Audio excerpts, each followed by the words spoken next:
And we are back with a brand new edition. I'm thinking my hair's looking pretty good today. Anyway, my name is Jen. I'm your manifestation bestie, where I teach you how to leverage the law of assumption to work in your favor. I obviously know that sounds good to you. So click the follow buttons, subscribe button, wherever you're watching from. I go live every day at 10 o'clock Pacific time on TikTok. If you ever miss a live, don't even trip. Head on over to the tube of you. I do my best to upload them every single day, assuming that TikTok is cooperative. What's up, Shanzi? And I'm hoping today it's not as excitement as yesterday. That was awkward. That threw me off. That threw me off, guys.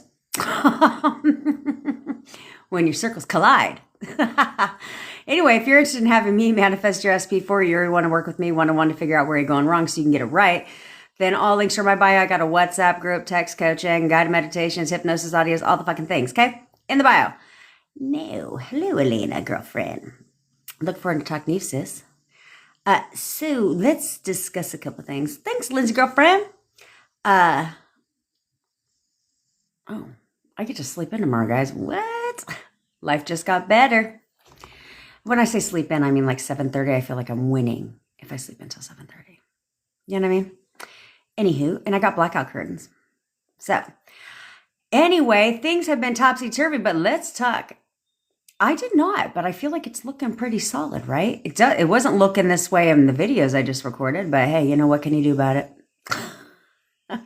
What can you do about it? But that's okay. I'm going to probably record more videos since I feel like I'm looking pretty good. Anyway, can't always look this good every day. Okay, silly question. There's no thing as a silly question. Sometimes, though. Sometimes. Haley likes to ask a lot of silly questions. I'm just kidding. Just kidding. If I'm manifesting my SP, can I go out with others? Yeah, you can. You can. There's nothing wrong with going out with other people. I think that sometimes thanks, thank you, girlfriend. It lowers the resistance level that you guys have, right? Because if you go out with other people, and I'm not saying you have to, but if you go out with other people, then you're taking, you're lowering the resistance because you're kind of tooting your own horn, right? You're kind of saying like, hey, look, I got options. Okay, I have options. So it's not going to impede you manifesting your SP for sure. That's not going to impede that at all. But it is but it can help you. It can help you from a self-confidence aspect, you know, where you're not focusing so intently on SP versus, you know, like because I highly doubt you're going to be affirming for SP while you're out on a date, because that would be weird, right? That would be weird. Although just make sure you hide your phone screen if you're SP and you're on your phone screen. Mine are. My boyfriend used to say that when I went on dates when we were separated.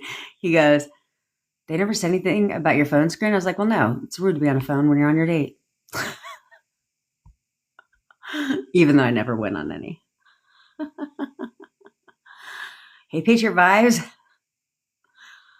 So I'm just saying, just throwing that out there.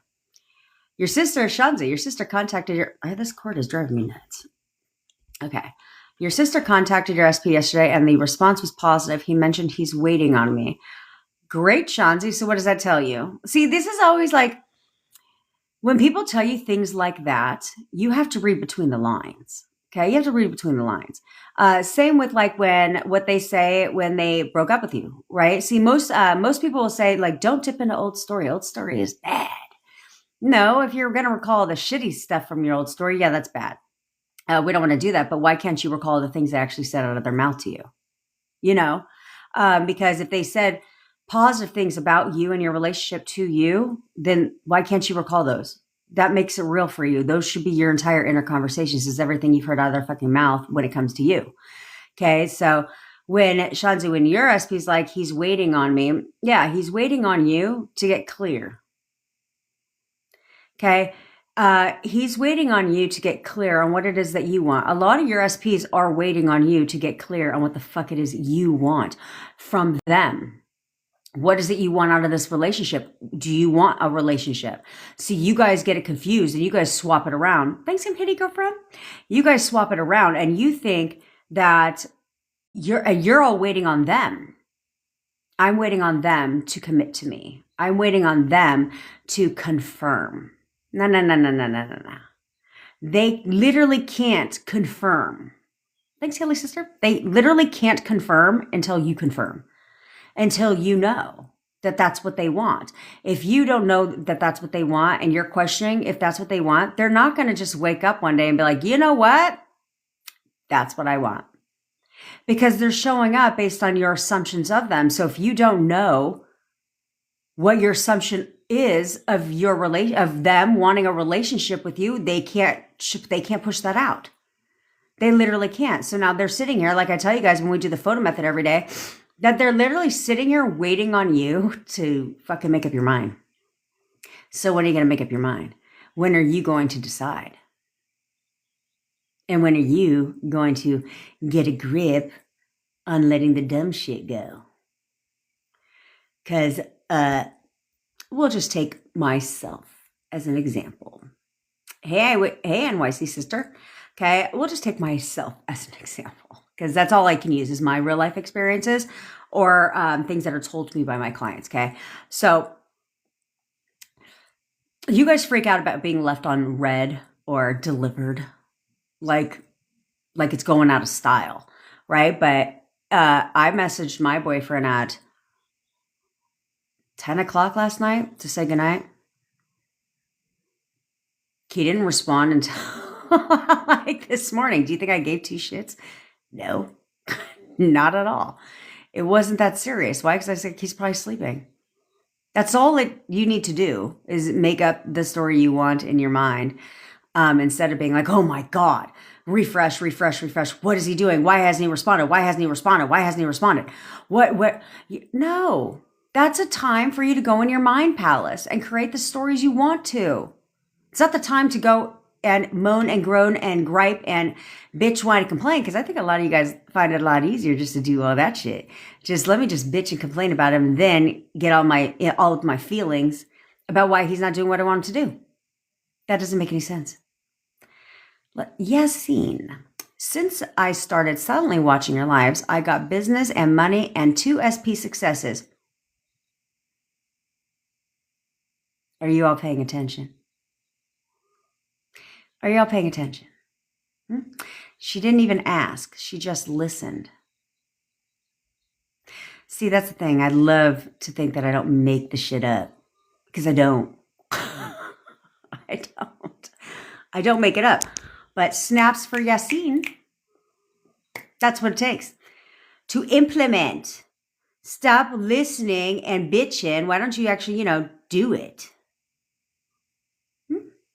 Just saying. Look at this, Betty. Hey, Jen, I started with your lives and video Monday. We are on Thursday.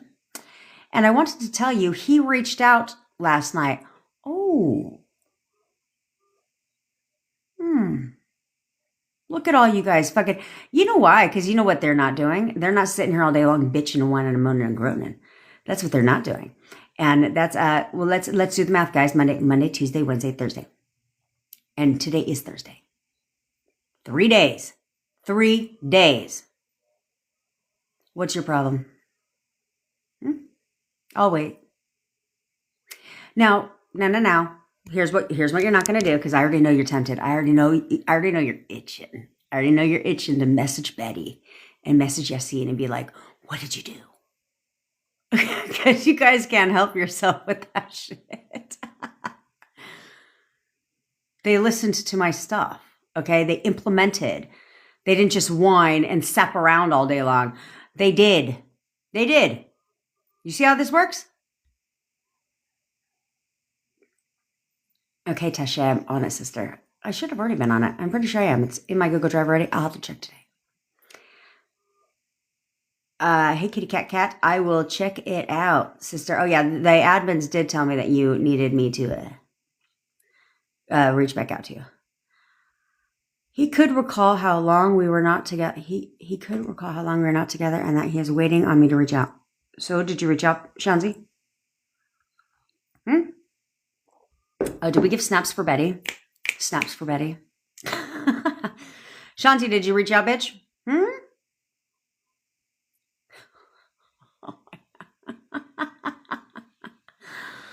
Okay, Shansi. Is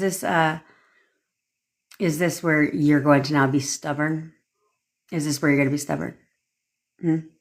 Where you're so persistent that he will reach out to you? Look, here's the deal. Shanzi. I had to come up with a fucking name for you, bitch. Because you're good at coming up with it for me. Here's the thing, Shanzi. I understand this sounds really great. Hey, Nadine. I understand this sounds really great, but here's the thing. If this was me, and my SP was waiting for me to reach out to them, you know what I would have fucking done? Especially if I knew this. Oh, oops, sorry, Bevy. I didn't mean to invite you to co-host.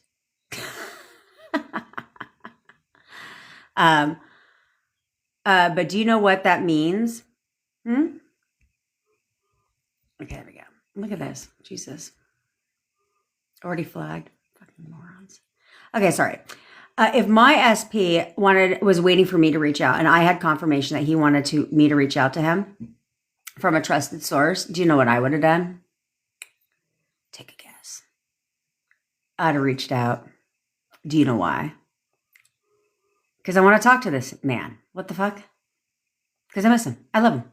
So I want to talk to him. So I would have reached out. Now, I wouldn't have forced the 3D and been all grovelly with him, right? I would have kept it natural. I would have kept it regular. But if you're going to insist on not reaching out, I don't care. You don't have to. I'm not here to tell you to do that. But I want you to leverage what you now know. Okay? So you have confirmation now that he wants you to reach out to him. Okay? So I want you to leverage that and now use that because now you know he wants to talk to you. You know he wants to talk to you.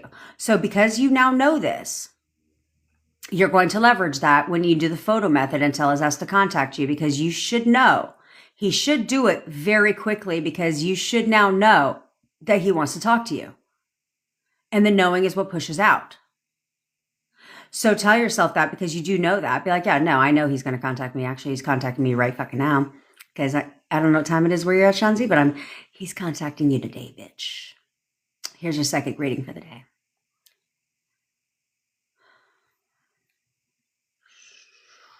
This is Sage. He's contacting you today. A contact is coming to you today. You like that? I should start making videos like that on YouTube. This is the Sage. Okay. But good. Good, bitch. Now go get your man. Take that same knowing. Go get your man.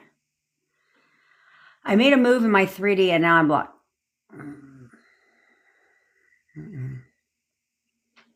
Cece, what did you do? What did you do? You see, here's the thing. You're not the only one. Trust me, you're not the only one. I have another client that's dealing with this shit right now. Hopefully she's on here. If you have to call somebody, if you have to call your SP from a number that's not your own, you probably shouldn't call. What does that say? You know what I'm saying? If you have to make up a number or block your number, or you have to, I guess apparently there's an app that's bona fide for stalkers. Yeah, apparently there's an app where it can it will just call from random fucking numbers through WhatsApp or whatever. Come on, if you have to do that, honestly, if you have to do that, you probably shouldn't be contacting them, right? Because what does that say? What does that say? They obviously don't want to talk to you at the current second, right?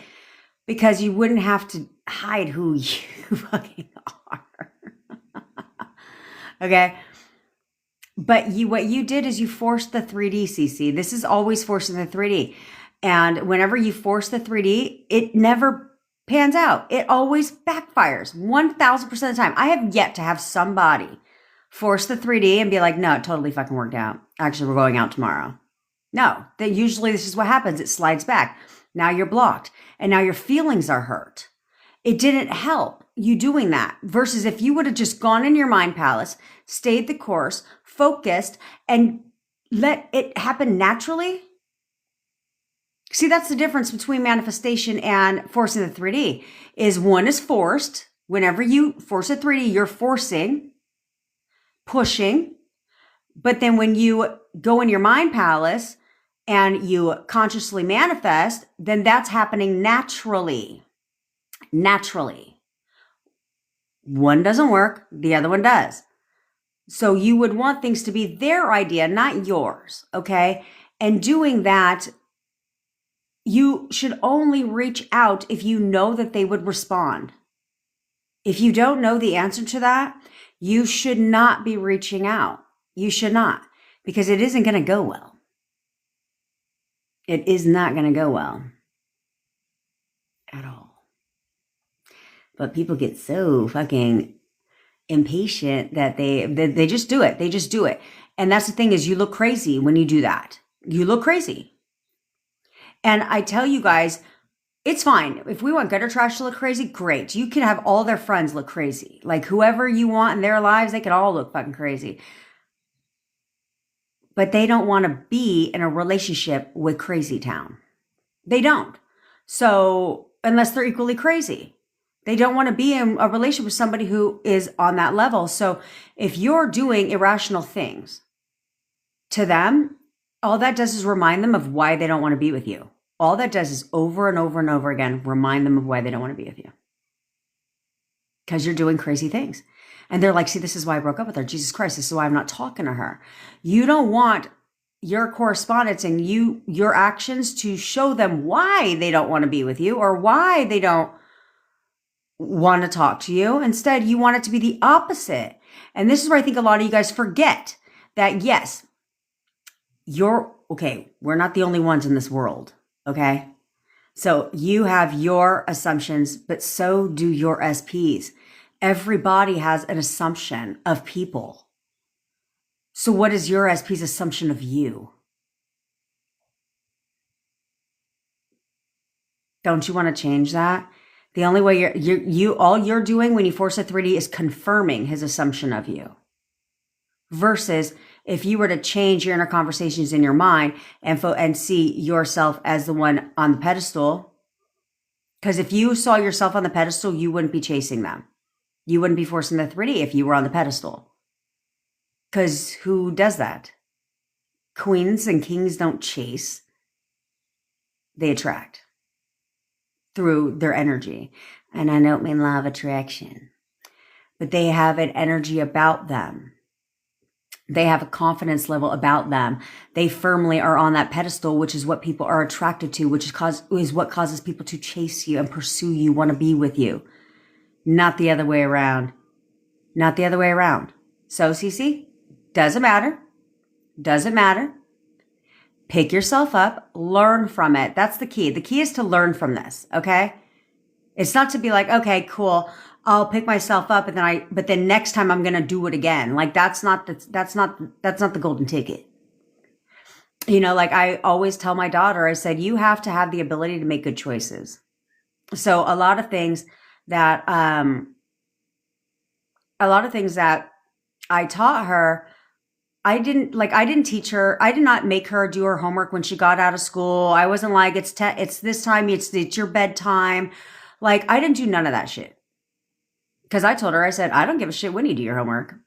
You could do it at 8 o'clock at night for all I give a crap. That's on you. If I was you, I would get home and bang that shit out real quick. And then you got the rest of your day to do whatever you want, you know. But how you manage your time is entirely up to you. I already went to school. So do you think I really care if you wait till the last minute to do your report? No, I don't care. Do you think I care what time you go to bed? Nope. If you want to go to bed at 1 a.m., you know what time you have to wake up and bring your ass to school. So, you know, like... You know, same with if she asks me for something and I say no.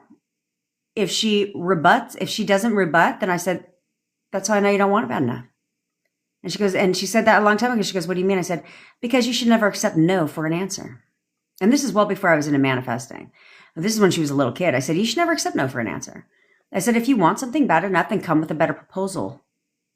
Be a negotiator. I don't know if that's very beneficial to me now, but at the time it sounded good. Because now I mean, although I got what I wanted.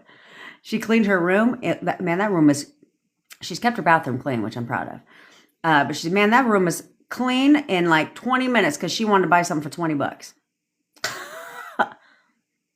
A video game. I hate Apple. I don't like them. I think everything is a charge.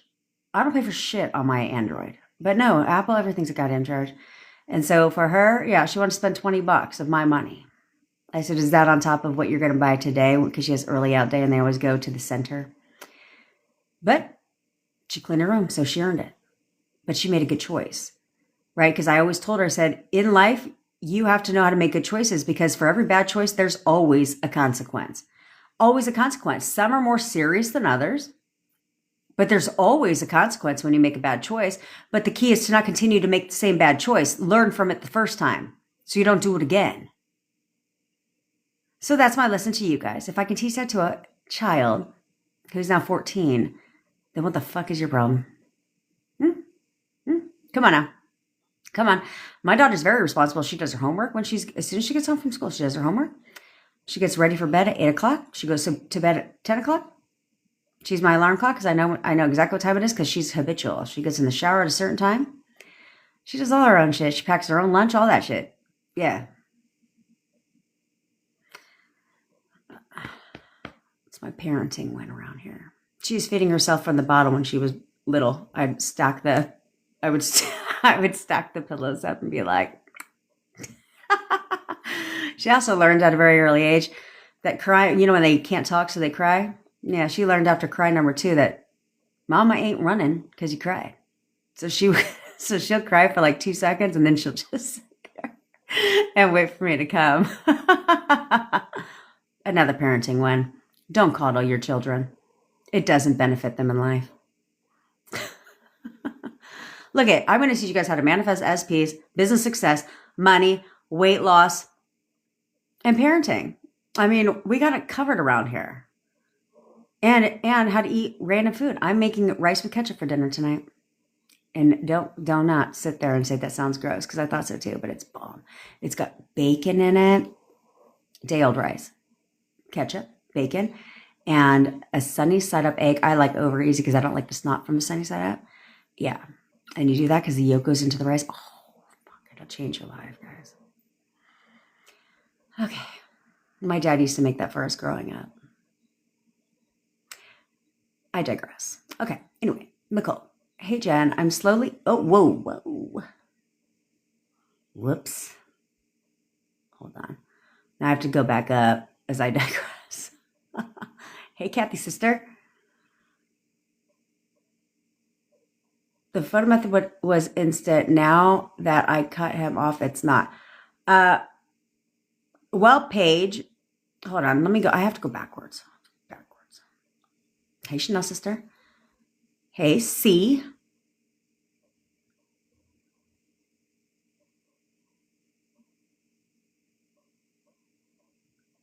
Guess who's locked the fuck in and got rid of gutter trash and her man bag? Oh, I know, Casey. Now, Casey, what do you know we talked about before? Now it's about keeping. Okay? So what you're going to do since you got rid of gutter trash, right, is you are going to, since you got rid of gutter trash, what you're going to do is if you ever find yourself thinking, because this is where it's your chance not to break patterns, okay, because of history. So if you find yourself thinking about your SP, like let's say he's on his phone, like you guys are hanging out and he's like texting on his phone or whatever, and you at all think about gutter trash, or is he still talking to her? You must continue to affirm that away. So you don't have to stick with the regular ones of getting rid of her, but instead you could say something like, no, he fucking hates her, she's gone away. He hates her, she's gone away. He hates her, she's gone away. Okay? Because we want to make sure that we close the lid on the fucking dumpster she crawled back into and let the dump truck take her out. Okay, so you want to make sure she stays at bay and you don't bring her back into your reality until you at some point don't think about her anymore or know that shit's a whole ass wrap. Okay, and then same with you and your SP is you want to break the patterns. So you're going to continue to not verbalize and internalize, right? We don't need to argue with SPs. I don't know what part of that is unclear to a lot of you. We don't need to argue with SPs. We don't need to plead our case. We don't need to tell them about their shit. We don't need to tell them about any of that stuff. Instead, I love when my people will be like, okay, I understand. Because in here, you don't understand shit, right? Like, I understand. I understand you can do what I want you to do. in here, not here. Okay.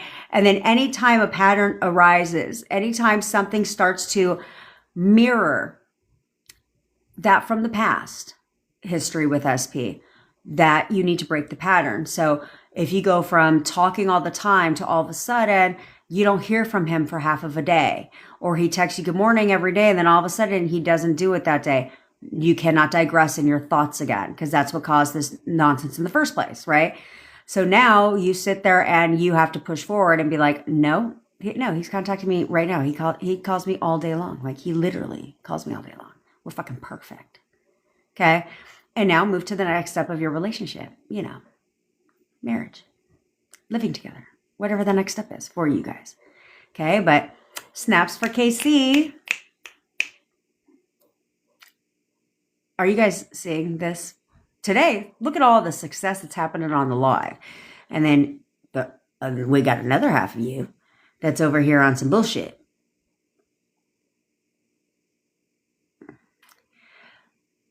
I got my first 20K. Why is there a sad face attached to that? I decided what I was going to be right about, and I was right. I did get 20K. Ain't that a good thing? Your emojis are throwing me off, bitch. User 939. Although, is it just me, or let's be honest, when you use emojis, do you actually know what they mean? Other than like the eggplant emoji. Which I'm pretty sure that wasn't its intended purpose. But do you even know what the emojis mean? I don't. Half the emojis, I have no idea what they mean, ever. Unless it's like the obvious ones. I just use random emojis. I'm like, that one looks good. But they actually have a meaning.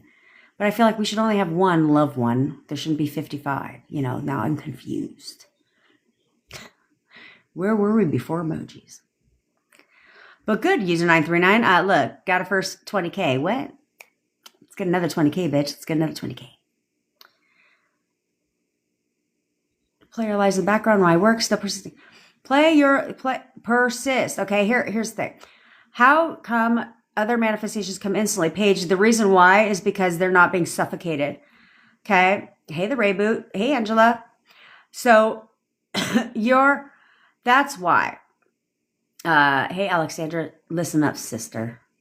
Good, Lindsay. Good. Get more consistency. So you have to look at the reason why is because a lot of things that we're wanting or manifesting are not on a priority spectrum, if you will, for us. So it's like, yeah, that would be nice to have, but I don't need it, right? Like it's, things like that. So that's why it'll manifest quickly, because you're not thinking about it too often. It's not something that you're really obsessing over. Like if you wanted to,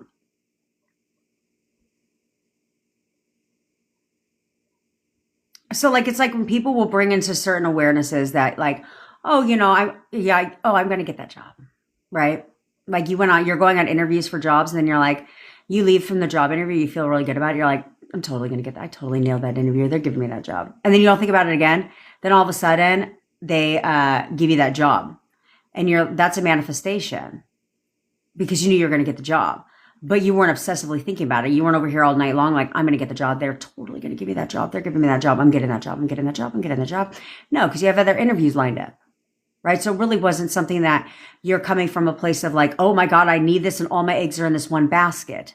Okay, when you put all your eggs in one basket, this is why I tell you guys to manifest multiple things at the same fucking time. Because when you put all your eggs in one basket and you're only manifesting one thing, then you're suffocating it. You're putting too much pressure on it.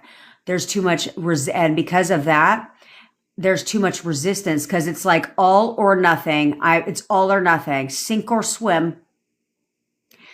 And because of that, there's resistance added to it. Okay.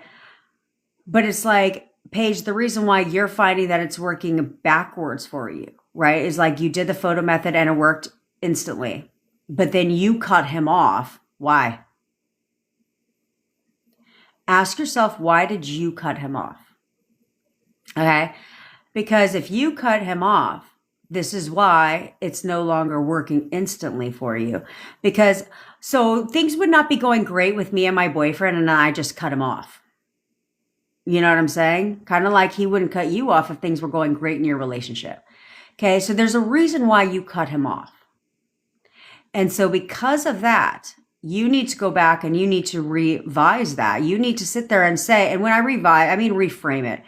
I don't fucking know. We'll talk about it. You need to go back and realize, okay, what transpired for me to cut him off? Why did I cut him off? Have you let that shit go? Because if you cut him off and you're still upset with him in any type of way, right? If you're still upset with him in any type of way, if you're still holding on to that shit, if you're looking at him in not a nice light, which is why you cut him off, that is why he's no longer conforming. Versus you need to go back to the headspace you were at, the headspace you were in when it worked instantly. What was your frame of mind then? How did you feel then? What was going on in your mind palace? What did you know about him at that time? That you need to go back to that, and then you will get the same results. But you digress because something happened after you contacted. Most likely you guys got in some kind of fucking argument, and then you cut him off.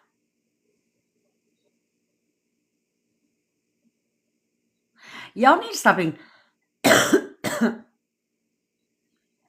y'all need to stop being so damn sensitive. Stop being so damn sensitive. Because you guys be like, we got an argument about this. And I was like somebody said, is it okay if I delete my SP's phone number? For what? I mean, you can. Who cares? I mean, I don't really care, but for what? Sadly, I have people's phone numbers in my phone. I haven't talked to them probably like decades. It's just not on the top of my priority spectrum to go and delete somebody's phone number because I'm mad at them. Same with blocking. I don't really block somebody unless I have a reason to. Although for some reason on TikTok, man, I have never had so many people blocked in my entire life. But it's only because I go live and you get weirdos. Look at that. Harriet. I also started watching your videos on Tuesday and heard from my SP last night.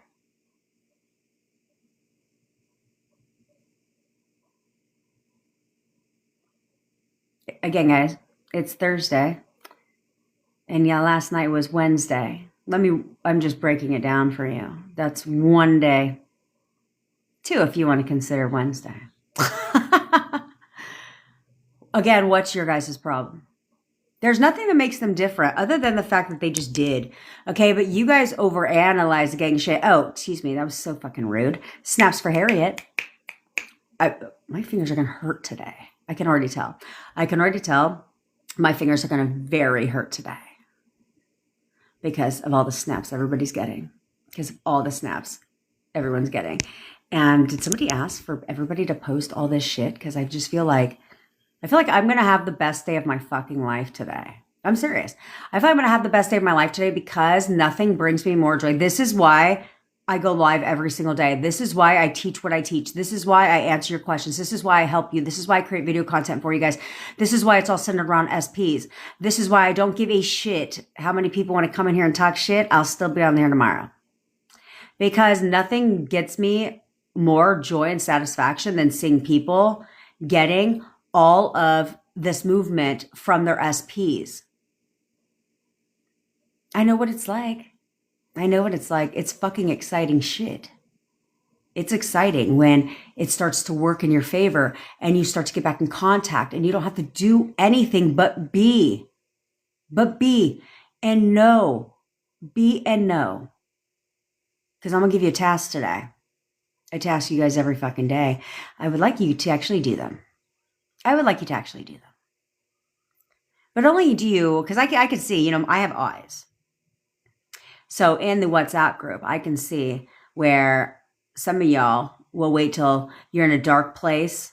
And then you'll be like, oh, I'm going to go do what Jen said to do on Sunday. Motherfucker, it's Wednesday. I said to do the Sunday. It's not like I'm like, here's the task of the day. It's going to take you 25,000 hours of your time. You can't even go to work today because what I'm going to ask you to do is going to be so insanely intense. Come on. Oh, and that was rude. That was rude. Snaps for Lindsay. It's like a Macarena around here.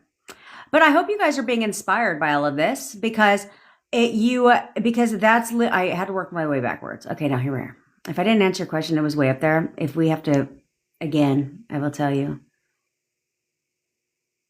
If we have to, I already know it's going to come. What video? All of my videos. Go watch them all.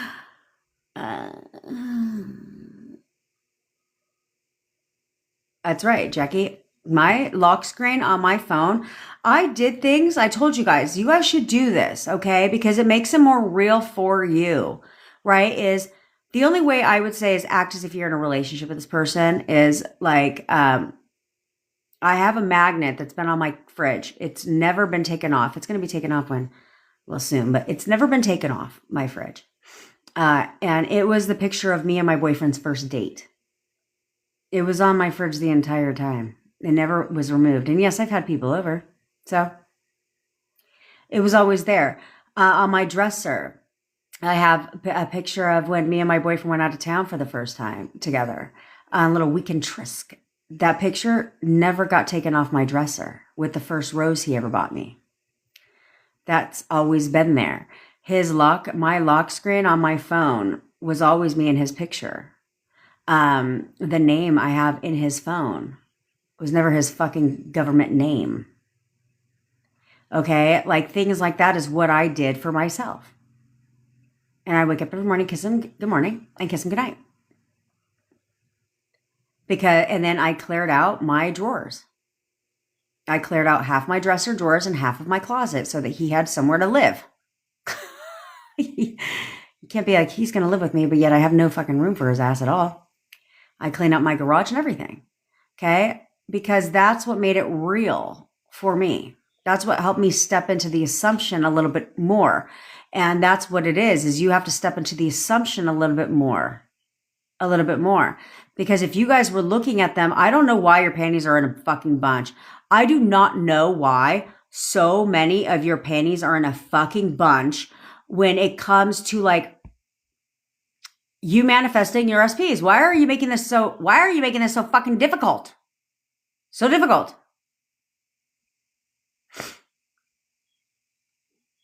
They would initiate more if you would relax.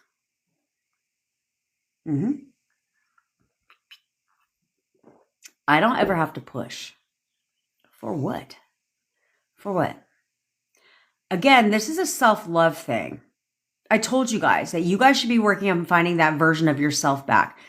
The version of yourself that wasn't chasing, that wasn't coming from desperation, that wasn't obsessing over somebody. The only person you were obsessing over in the beginning of your relationship, you. That's the only person you were obsessing over. The only person you loved in the beginning of your relationship, you. You need to get back to that version of yourself. You need to get back to that version of yourself. See, so many of you guys will be like, well, I'm having a really hard time seeing the version of my SP that I want. How? How is that a challenge? Let's be quite frank. How is that a struggle? It should not be hard for you. That's like your child pissing you off. Okay. That's like your child pissing you off. And cause sometimes it depends on the teenager or your assumptions of kids or teenagers. That's as stupid as your child saying something so disrespectful to your ass. And you just can't look, I just can't look at them the same again. I'm having a really hard time seeing the good of my child because of what they said. I just can't see them that same way again. I have so much resentment, animosity, hatred towards my child because of what they said. Because there's no difference. There's no fucking difference. And yeah, did I go extreme and talk about children? Yes, I did. Why? Because that's fucking stupid. That's stupid. Grow up. You walk around your entire life with animosity towards everyone who's ever wronged you in this world. Come on now. That's called victim mentality.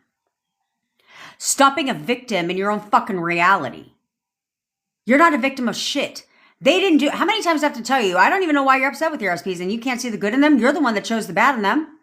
You're the one that caused your breakup. You're the one that caused all the things that hurt your feelings. You're the one that caused and created all that shit. So why are you so upset with them? Why can't you let that go? Why? That's so fucking stupid because I don't know why. And this is why I don't understand. I will never understand that ever because I would never be wanting to manifest somebody back that I couldn't get over the bad shit. That doesn't make any sense. Because what's the game plan? You got to continue to throw that shit in their face over and over and over again. Continue to look at them in a negative light over and over and over again in your new relationship because you can't let that old shit go.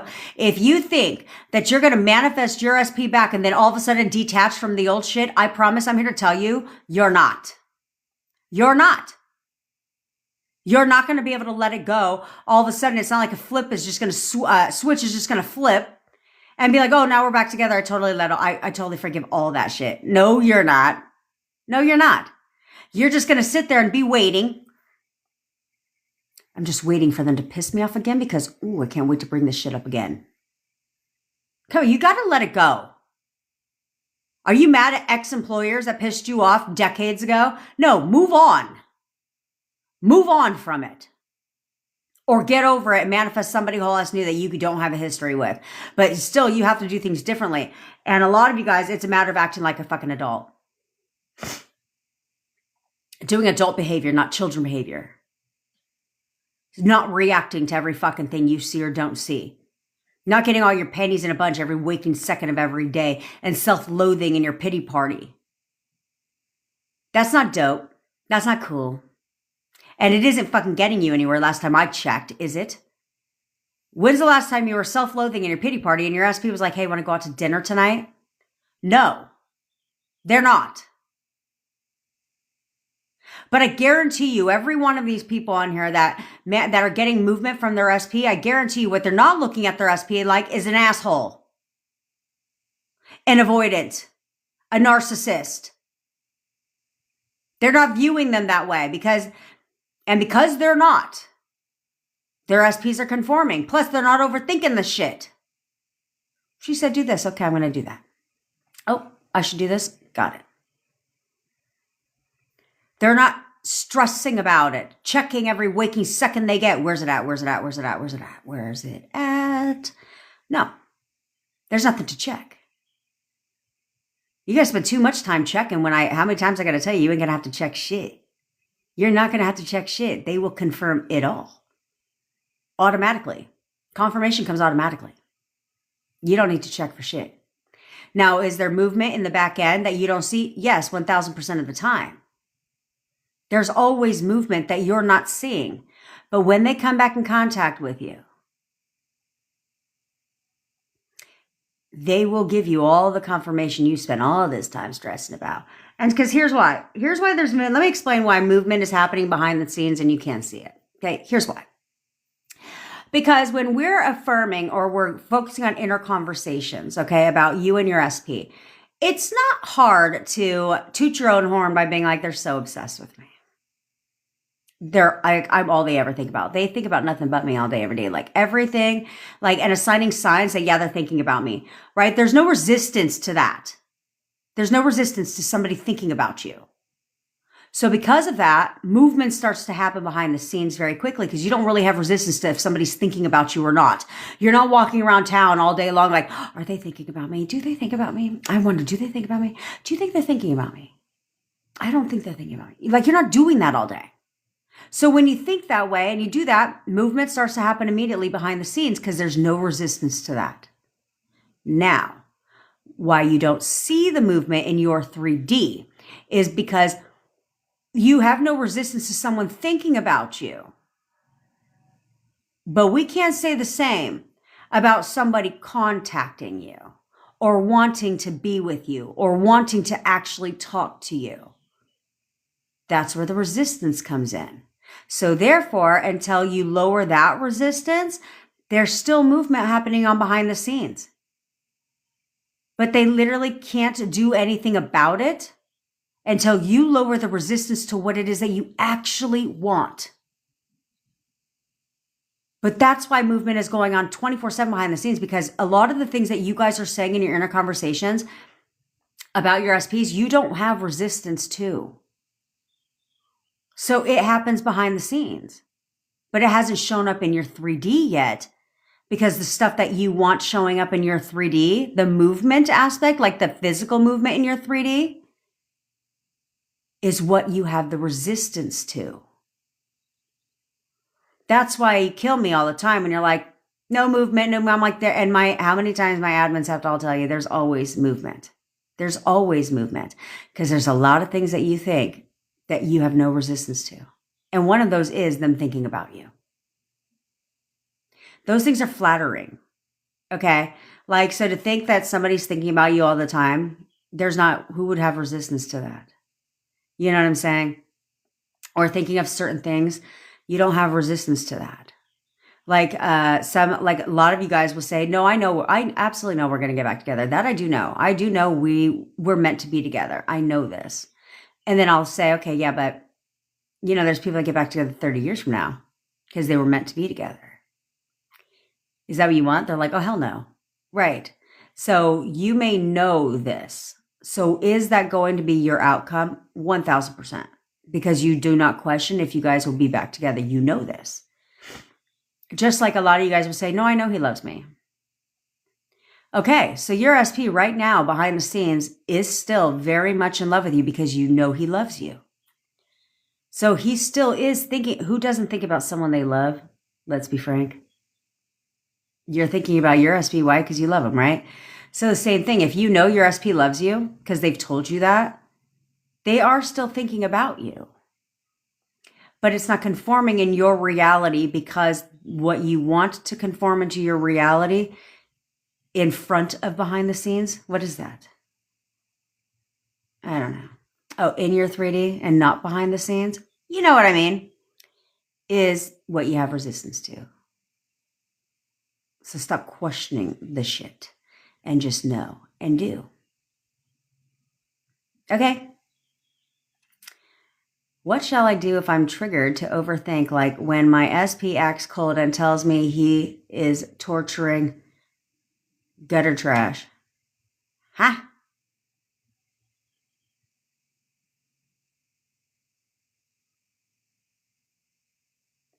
What is torturing gutter trash? I mean, that to me sounds like a positive thing.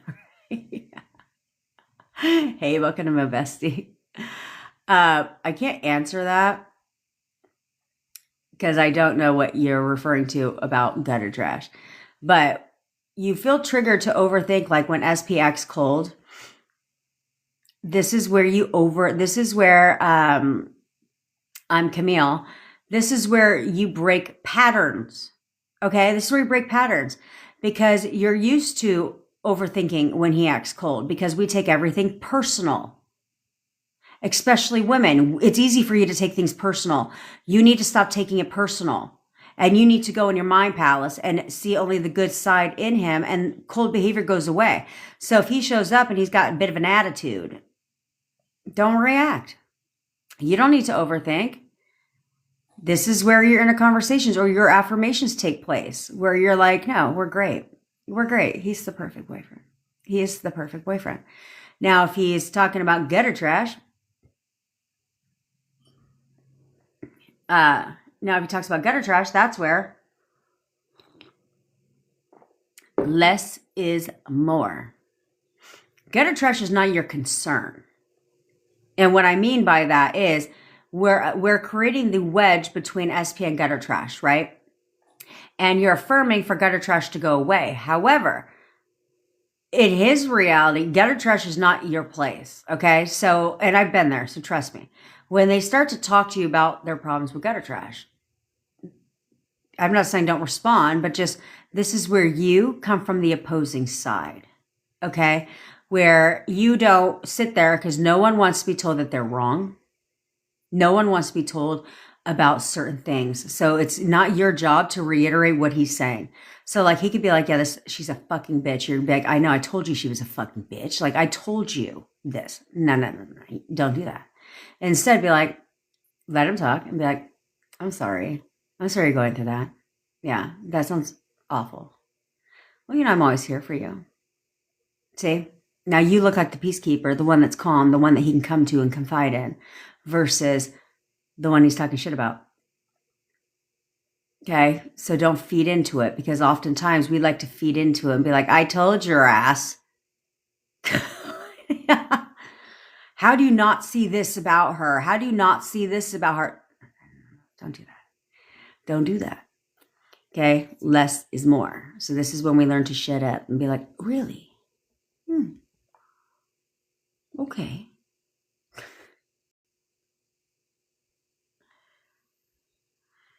Paige, he wants me to reach out, but I want him to, and I don't want to give that up. So then I don't see what the problem is. I don't see what the problem is, Paige.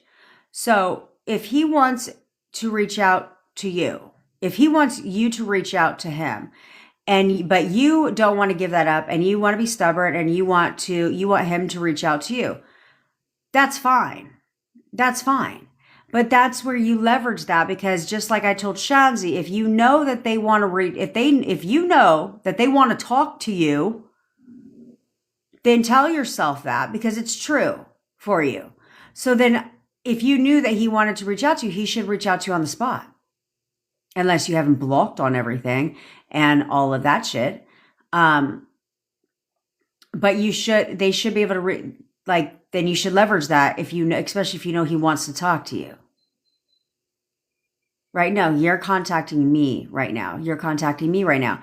But Paige, if you're going to hold steadfast on this, same with you, Shanzi, bitch.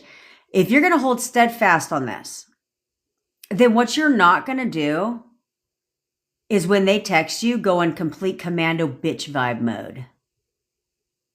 Because that's a real quick way to go right back into no contact. Okay, so like they contact you, then in your mind just be like, that's right. Okay. But to them, keep it natural. Keep it casual. Keep the conversation natural, how it would flow. There's no need to be like, yeah, well, based on last time we spoke. No. No. There's no need to do that. You guys kill me.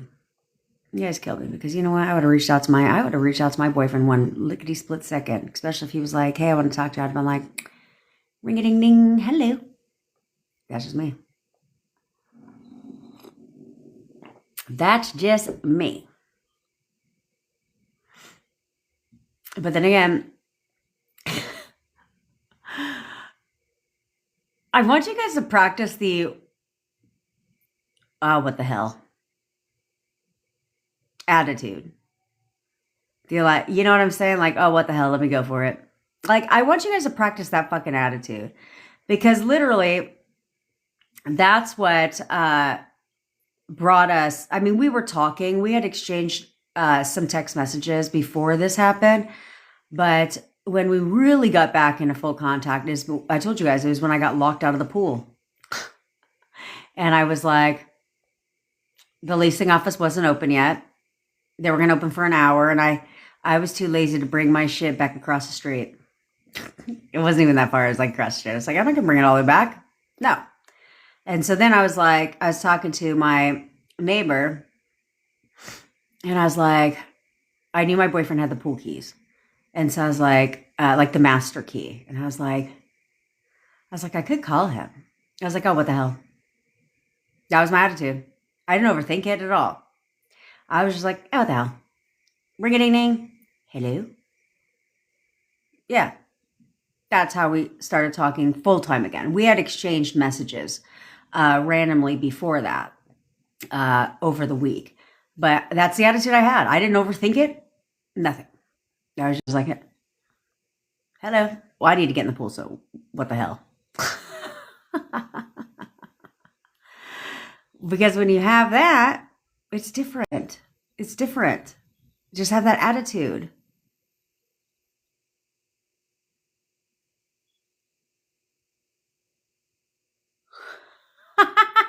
Betty. Well, Betty, bitch, how's he supposed to take you on dates if he ain't got no job?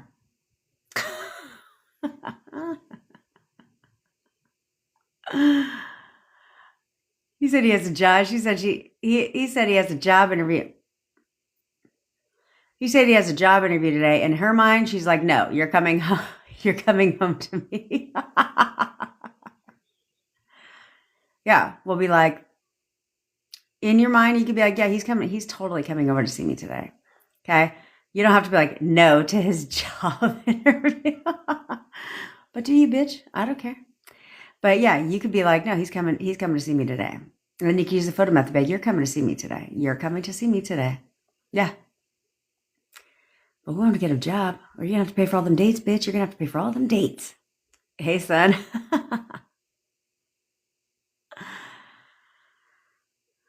Oh, you had a good time last night, but later I think saw him look at girls' Instagram accounts, but I don't react. Elena, knock that shit off. I pulled a neck muscle, so I'm manifesting it to be gone, guys, because I cannot move. Look, like, that's as far as it goes. Yeah, that's as far as it goes. Anyway, who cares if you saw him looking at girls' Instagram accounts? Who cares? Who cares?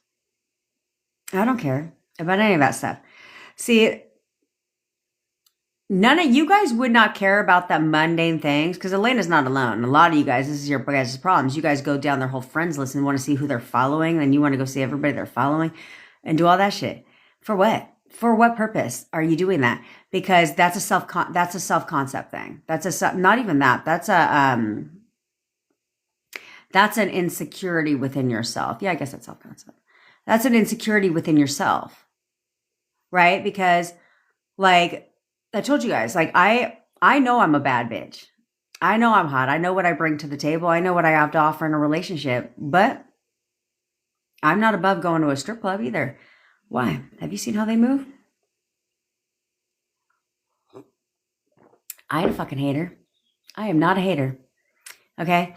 Same with girls that are like super hot. So what? I'm not a hater. If they're good looking, they're good looking.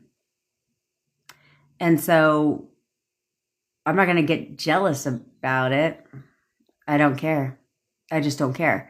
That's because I'm secure within myself. I know who I am. And people can try to attack body parts of mine and stuff. Do you think I'd give two shits? No. No. Does my boyfriend love every inch of me? Yeah. That's all I care about. So you guys need to have some security within yourself, okay? You need to have that self-confidence within yourself that it doesn't matter. You can literally be walking down the street with your SP and have your SP turn his head about some hot chick that walks by. Who gives a shit? Who cares? Who cares? Because I'll be sitting there. We'll be sitting there watching like the challenge. CT's my dude. Yeah. And I'll be like, CT's on this one. Yes. So, you think he cares? No. No, who cares? I just asked my bestie to steal me some coffee creamer from her job. When you're out of heavy cream, you always have powdered creamer as a backup. If SP is being distant in 3D, how do you feel about not reaching out to him, chasing, talk every day? So Shanna, what I did when this would happen, if this would happen, what I would do is, I'm not going to say like to completely pull back, but you can, but I would do things, like I wouldn't send a bunch of messages, but like I would send like a, like hope you had a good day message. And that was it. But I also would not react if there's not a response being given back. Right. And then maybe like in the morning, I would not and maybe in the morning, instead of, if you're the one texting him good morning, then don't text the good morning. Right. And but you're not pulling away. You're just controlling it in your mind. Like, no, he's going to text me good morning. Like, he's the sweetest fucking thing since sliced bread. You know, you have to see that in him, because when you view him as being distant in the 3D, he has to become more distant and withdrawn.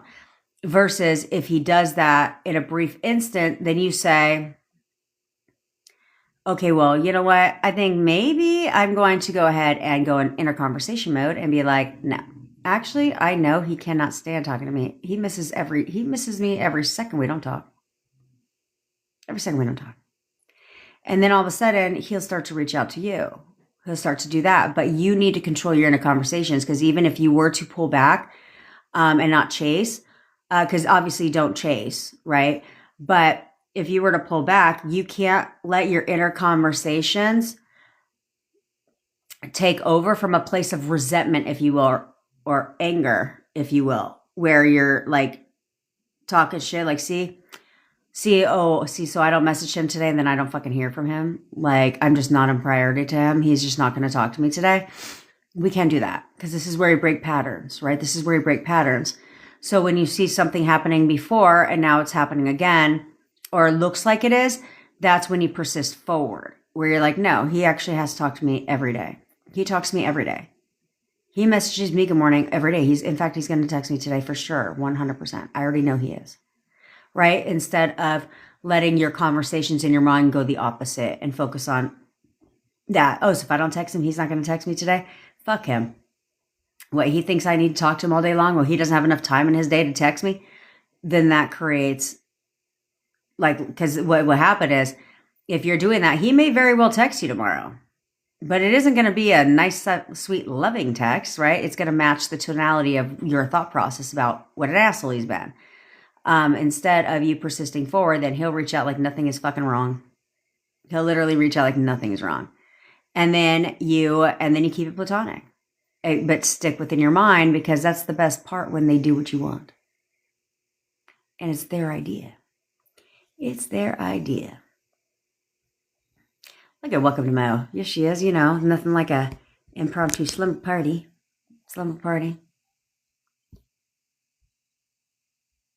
Tay. Not gonna lie. Oh my God, I feel like I just poked my eye. Okay. Not going to lie. Your manifest for me started to work, but I crashed out and now I'm back at square one.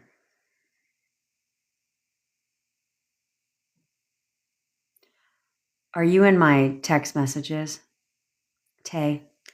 Because if you are not, if you are and I hadn't responded yet, I highly suggest you bump that shit right back to the top. Right back to the top. And then we're going to have a little talk, because that's the one thing that we have to do. Is this has happened to a couple people, okay? This has happened to a couple people, but it's fine, because then we just course correct. And I don't course correct shit. But what I do is I tell you how to course correct on your side. So therefore, when they come now back around, it moves forward instead of this whole fucking ping pong match. Did you persist for 8 months? And if yes, how did you stay consistent for 8 months? No, Laura. Well, yes and no. So did I persist for 8 months? Yes. But 7 out of 8 of those months, I persisted in law of attraction shit. So I literally shut down a fair amount of my life. Like when I tell you I would lay on the couch for hours, that is not an understatement. I didn't watch TV at all anymore. It was like I woke up 90 minutes before I had to start working just so I could freaking get certain ones in play. And then I would, sometimes I'd cancel coaching calls just so I can get another one in play. You know, or every waking second I had, if I had 10 minutes before a coaching call, I'd do another freaking video. And I had like 58 fucking videos that I ran through daily. So then when I was done at like 5 o'clock from working, oh, thank you. Thanks, Tay. It was like 5 o'clock when I was done working, I would like make dinner real quick and then do more fucking techniques. It was pathetic. It was really pathetic. I mean, I did all the things. I did all the candles, the magic drink, whisper in the water, the whisper method. I did all the quantum leaping and the, stepping into the air type shit. I did, write the little love letter, put it under your pillow, write down things on Post-it notes and put them behind your phone. I did all the shit. All the shit. And yet, I got nowhere.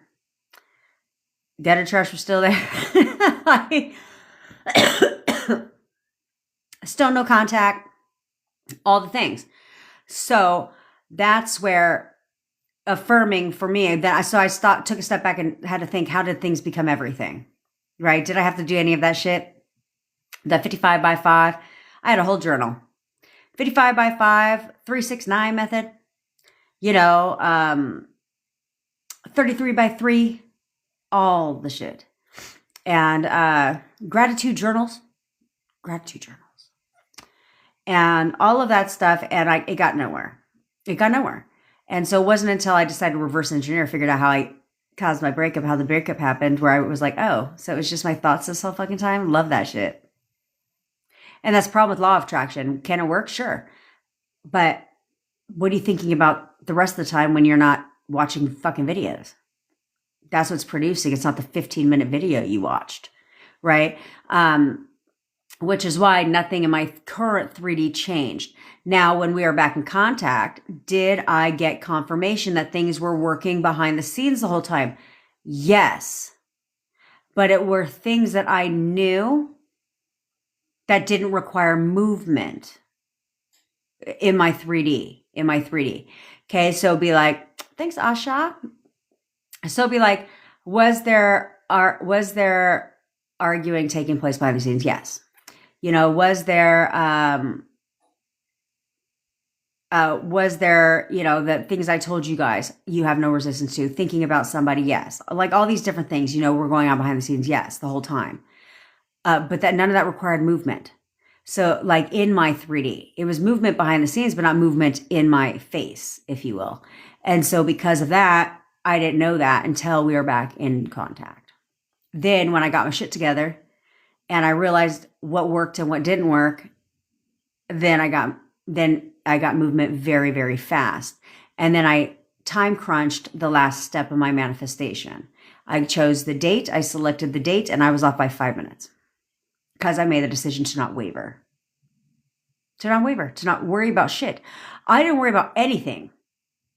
I didn't need to check anything. I didn't need to waver about anything.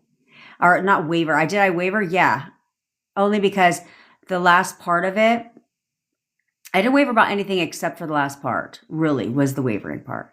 And that's because I would get confirmation in my 3D, but then I would find myself, the closer it got to the date, I'd be like, is it really going to happen? Because I didn't see how it was even possible, right? Because I would have never guessed the how. And so because I didn't see how it was possible, I would waver on the last step, and then I would ask. And like I said, you don't ask this is why I learned this, which is why I tried to tell you. I asked, and it's because obviously I didn't know the answer. So therefore it pulled back. And I did that twice. And so I said, I'm all fucking done with that shit. I'm not doing that anymore. And that's when I also learned to stop reacting verbally. Okay, because the last time I wavered on the last step, like I said, it pulls back, right? And so I could have reacted verbally, but I didn't. In my mind, I affirmed. I affirmed. The attitudes turned around, and everything was back on track. And then I said, nope, I'm not wavering for shit on this last one. I've done it twice. It's almost backfired. It's not almost backfired. It reverted back just a little bit. It slid back. So I declared the date, Tuesday. I was off by 5 minutes because I made the decision that I'm locked in. I'm not wavering for shit. I don't need to question a damn thing. It's not my job. My job is to do what I do. I don't need to question shit. So I didn't question anything, which is also why I got movement very fast, because I didn't question shit. I just did. Because I had that attitude like, well, what the hell? It's kind of like, well, what's the worst that could happen? That kind of attitude. Because it's like when you're kind of like, well, what's the worst that could happen? It works. Yeah. Yeah. Because that's what I used to always tell like my entrepreneur clients when I was like, do this. And they're like, okay. I was like, well, ask yourself, like, what's the worst that could happen? And it actually works. Or I said, what's the worst that could happen? Everything stays the same. What's the best that could happen? It actually works. It's always been my analogy in things in general. So the only worst case scenario that could happen is that everything stays the fucking same. But the best case is it works and you get what you want. To me, it's kind of a no-brainer. It's a no-brainer. You don't worry about the time because you just do, okay? Up until now, you've done nothing but worry about the time, Francesca.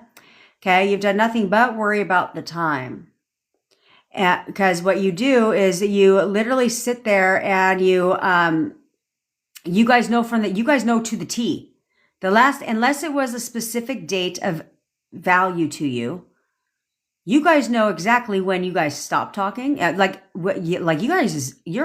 are you're on spot with dates. Let me tell you, because I'll be like, well, give me some back history of your relationship. You'd be like, well, we met in January 2023, and everything was good. And then we broke up for a brief period of time in February 16th of 2024, and then we got back together on June 22nd, and we've been no contact since January 4th of 2026. I was like, for fuck's sake, I don't know any dates at all. I wouldn't even know when people's birthdays were if it didn't put a reminder on my phone. But you guys be knowing all the dates of your entire history of your relationship. That's part of your problem. Is I get, a wedding date. I get that. Your anniversary date. Yeah, I get that. But your breakup date? The only reason I know, and some of you guys, I get why you know it, because it's an important date. I only know my breakup date because it was the day after my birthday. You know what I'm saying? It's the only way I know. But I couldn't tell you I couldn't tell you the date we came back in contact. It's not like I was like, ooh, let me write that shit down. I couldn't tell you the date we got back together. I couldn't tell you any of that shit. I can't tell you any of that because I wasn't keeping track of the time.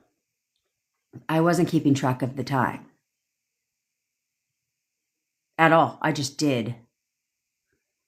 Therefore, because I wasn't like, well, I've been affirming and doing this shit and focusing on and really checking my inner conversations and really not wavering. I have been doing that for 7 days now and I ain't seen shit.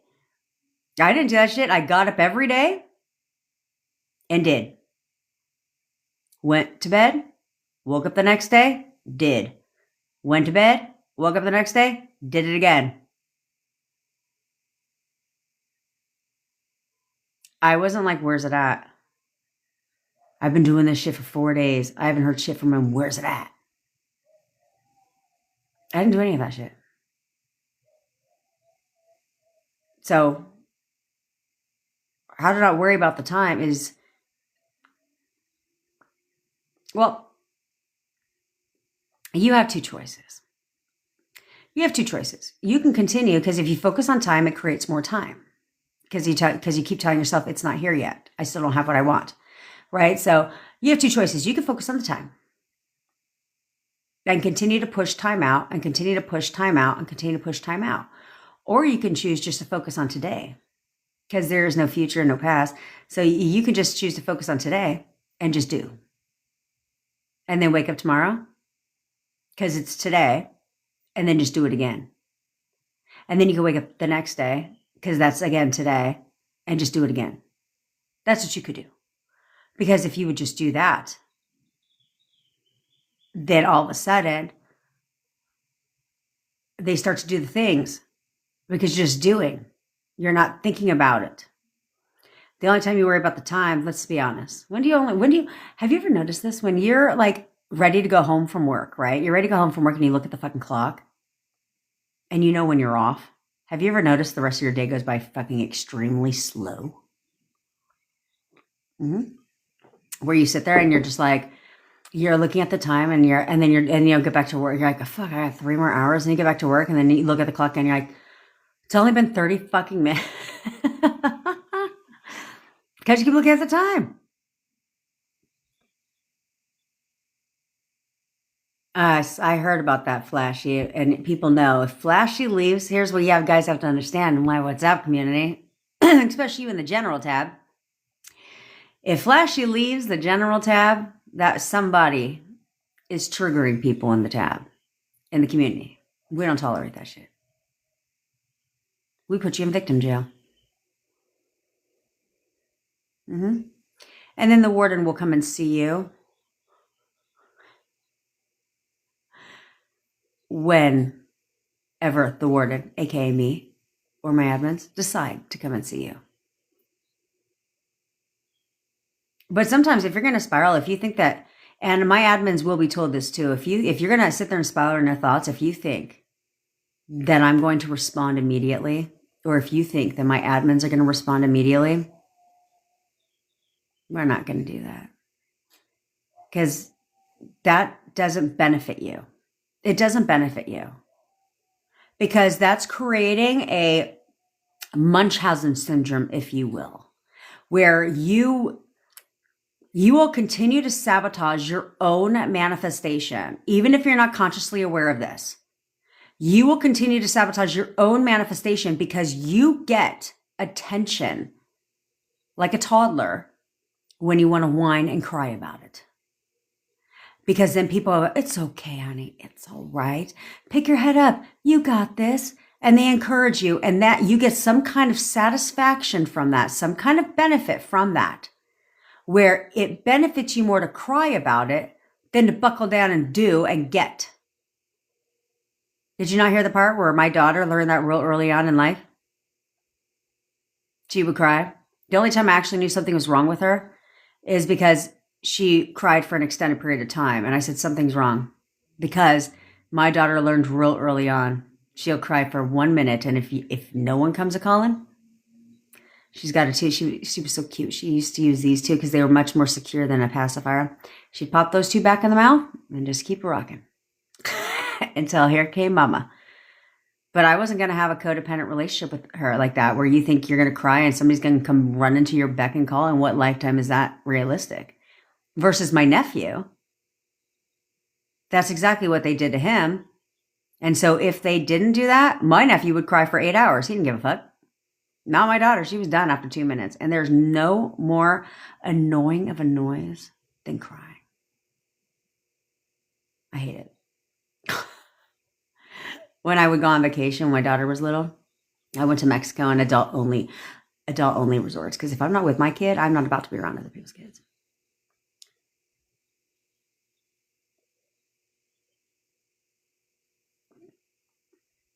That's right, Lulu. Have those fire profile pics. Why not, sister? I mean, y'all are hot anyway. What's that in the text you sent when I signed up? That should be, Lacey, in the text that you were sent when you signed up. If not, just message. They'll put you in it. Rhea. Definitely inspired. My man texted me last night and he was apologetic for being MIA. Well, look at that. Look at that. Mm-hmm. Oh, and look, Dawn, your SP showed you that he still had your pics on his fridge. Oh, look at this. Snaps for Dawn. Snaps for Rhea. Get your shit together, people. Get your shit together. Man, this place is man, we're on fire around here. You're on fire around here.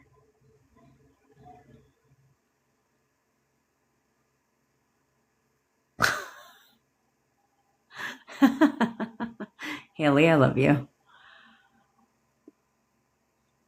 Kathy, for me, I acted the fool I did from learned past behavior. I've had to take a hard look inwards. 1,000%. 1,000%. Bloody sad. I still can't say the last part of your thing. I might get banned on here. Anyway, bloody sad. It's your fault you were abused. Are you referring to by an SP? Are you referring to by an SP? Well, we'll talk about in general. If you're referring to when you were a child, 1,000% no. Okay? No. As now, was it your fault you were abused in your relationship? I myself can speak on this because I was in an abusive relationship. Okay? I ran into my SP like a decade later and he was like, do you ever think about me? I said, every time I eat. Because, right here. See how it moves? Right here it pops. My jaw pops because you broke my jaw. Yeah. So is it your fault you were abused? Not essentially, not the first time. No. No. And don't take this the wrong way, okay? Because again, I was in your situation. Because I never understood abusive relationships in the beginning at all. My entire life, I was like, I don't understand what the problem is. Fucking leave. Problem solved.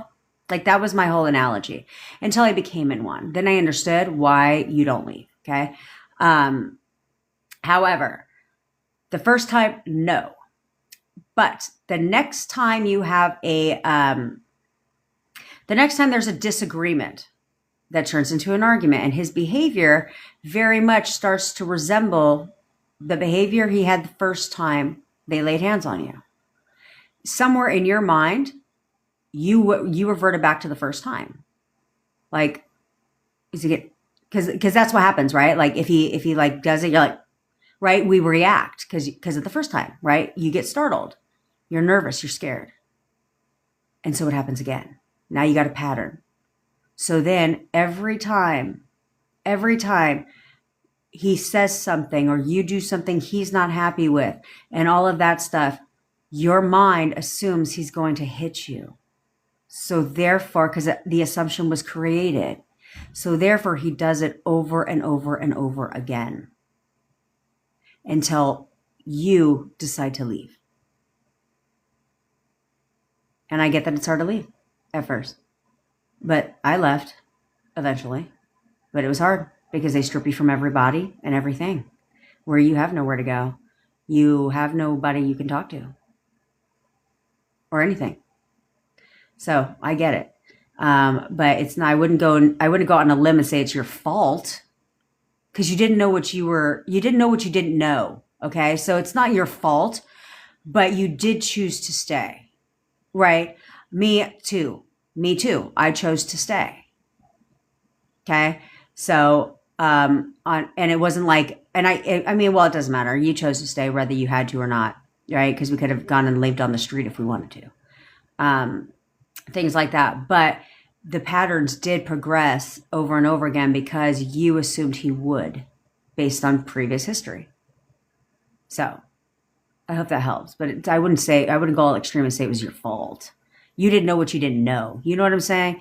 If you don't know what you don't know, like you know now, then yeah, things may have been different. I probably would have wised up a long time ago too. That's how they get you. That's right, Kathy. Self-reflection and realizing I'm the problem was key. You have to realize that you're the problem.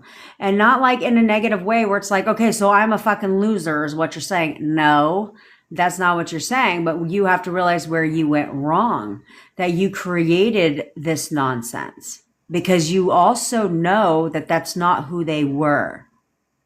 Right? And that's what you have to realize because the person because if they were an asshole in the beginning, you wouldn't have dated them, correct? So they weren't that way in the beginning, but realizing that they weren't that way in the beginning, but they're that way now, I created this shit. I created it. And I somehow in this relationship also lost myself. And when you find all those back, well, then things change. Things change. They didn't go from being attracted to you to not being attracted to you. Like, that's not how that works. Okay. Which is why I tell you guys don't have to, none of you guys should be questioning. If you know that your SP loves you, if you know that your SP loves you, none of you should question if he thinks about you. None of you should. Because of course he does. Of course your SP thinks about you all the time, especially if you know he loves you. That's all you have to know when it comes to that. Okay. And so, because you think about the people that you love. So it's no different. Okay. They're not superhuman and they're not humans and you're superhuman. Like that's not how that works. Okay. So you should know that they're all thinking about you. Is there movement? 100% of you, every one of you, is there movement going on behind the scenes? Yes. Yes. But you're in control of what kind of movement. So for instance, are all of your SPs thinking about you all the time out behind the scenes, even if you're in no contact? Yes. But let's play devil's advocate here. since they also show up based on your assumptions of them, and they also have their assumptions of you. Are they thinking about you all the time outside of behind the scenes? Yes. But how are they thinking about you? Well, that's based on their assumption of you. So, how do you change their assumption of you? Through how you see yourself. Through how you see yourself. So that's why I told you guys, if you would start seeing yourself as perfect, perfection, perfect girlfriend, perfect boyfriend, perfect husband, perfect wife, and really see yourself that way, then when they think about you behind the scenes, they're thinking about you in a way that you want them to be thinking about you. Not in the way that you don't want them to be thinking about you.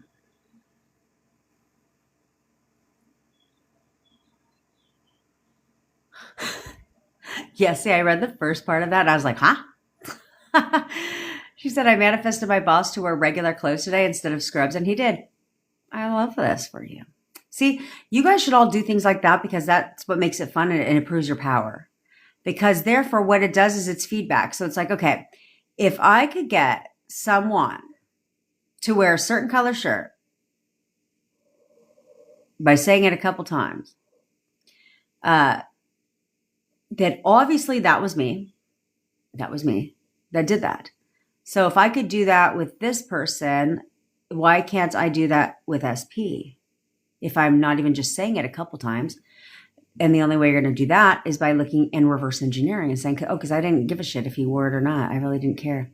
I didn't think about it again. Cool. Well, then now I'm going to have fun with this stuff. And I'm going to just give the whole thing the same fucking attitude. When it comes to my SP, like, I love you, honey. But I know who I am. I love you, honey. I know who I am. I'm going to control my inner conversations and I'm going to affirm and I'm going to see the best in you because I know that that's who you are for me. And that's all I got to know. Oh, I know you'll call me. I know you're going to call me. I know you're going to come see me. I know you want to be with me. I know you'll do anything to be back with me. I know. And I'm going to tell myself that every day and I'm not going to worry about it because there's nothing to worry about. I don't think you woke up every day like, are we still together? When you were no, you didn't do none of that shit. She also got a text, Neon, a text from my SP's mom telling me she misses me. Well, look at that. Love when a good SP's mom contacts you. You know, guys, in relationships, they always say the way to your SP's heart is through their family. You thought I was going to say food, didn't you? That's the way to a man's heart is through his stomach. I am so incredibly grateful for you, Jen. Oh, thanks, Kathy. You're wise beyond your years and helped me a ton. Well, thank you, Kathy. What is in the... Oh, you know what it is? Tomorrow... Oh, guys, tomorrow, we should do some kind of ritual on here. Are we allowed to do rituals on TikTok Live? It's a full moon. A full... But hey, if you have an assumption that the full moon is a good thing for manifesting, leverage that. Leverage it. Okay, leverage all your assumptions. So if you do believe in the power of the full moon, then leverage that. There's nothing wrong with that. It's all based on your assumptions. Okay. If you believe that if you go put all your crystals out tomorrow and you recharge all of them shits and put a magic glass of water out there and then let, the moon water, let it charge right on up, baby. And that's going to bring you your SP. You think if you go light a candle because it's a full moon, that, you know what? Leverage that then. But the only reason why that never has worked for you is because all you did was wake up the next day like, did it work? Did it work? I mean, I used to do it.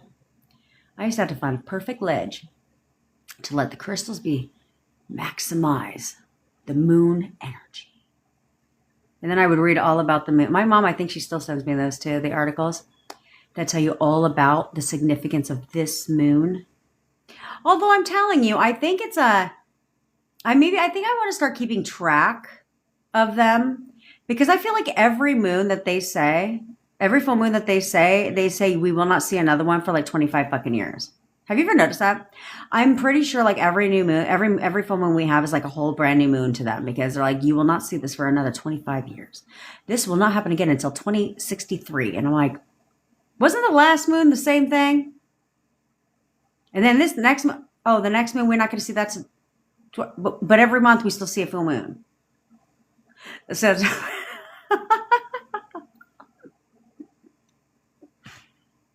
I mean, I'm just saying. And who the fuck decided that shit? I would understand more if they did a whole case study. We should do that. Let's do a case study. I think we should do a case study. Let's do a case study on here. You heard it first. We're going to actually do, we're going to debunk or add validity to the full moon if you'll all commit. Okay. I'm going to find something fun for us to do for the full moon tomorrow night. And we're all going to commit to doing it. You guys have to commit to doing it. And I'll put it in the WhatsApp group too. We're going to all commit to doing it. And then we're just going to know and trust and know and believe that the full moon, that like, yes, this is working because we did it on the full moon. Okay. And we're just going to trust to that knowing. And then I want to see how many of us get what it is that we asked for, what we're manifesting. It could be a text. I don't give a fuck. Okay. And I want to see how many of us get it. Let's do it. I mean, because it's all based on your assumptions anyway.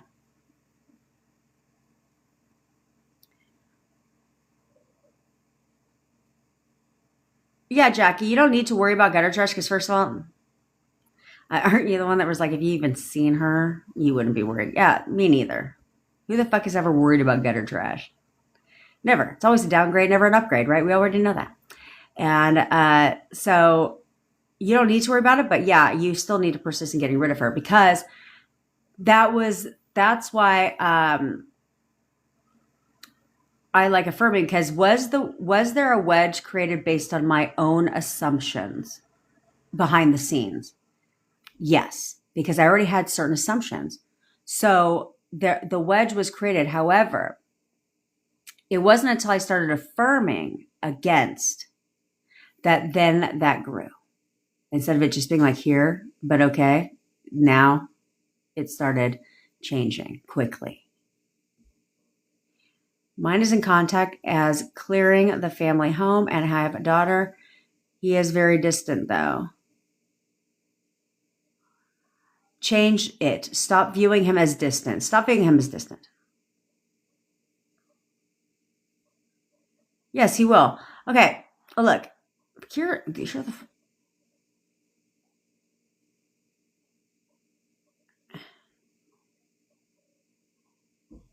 Oh my God. It's all going away. I feel a million times better. I feel a million times better. What neck pain? I have no neck pain.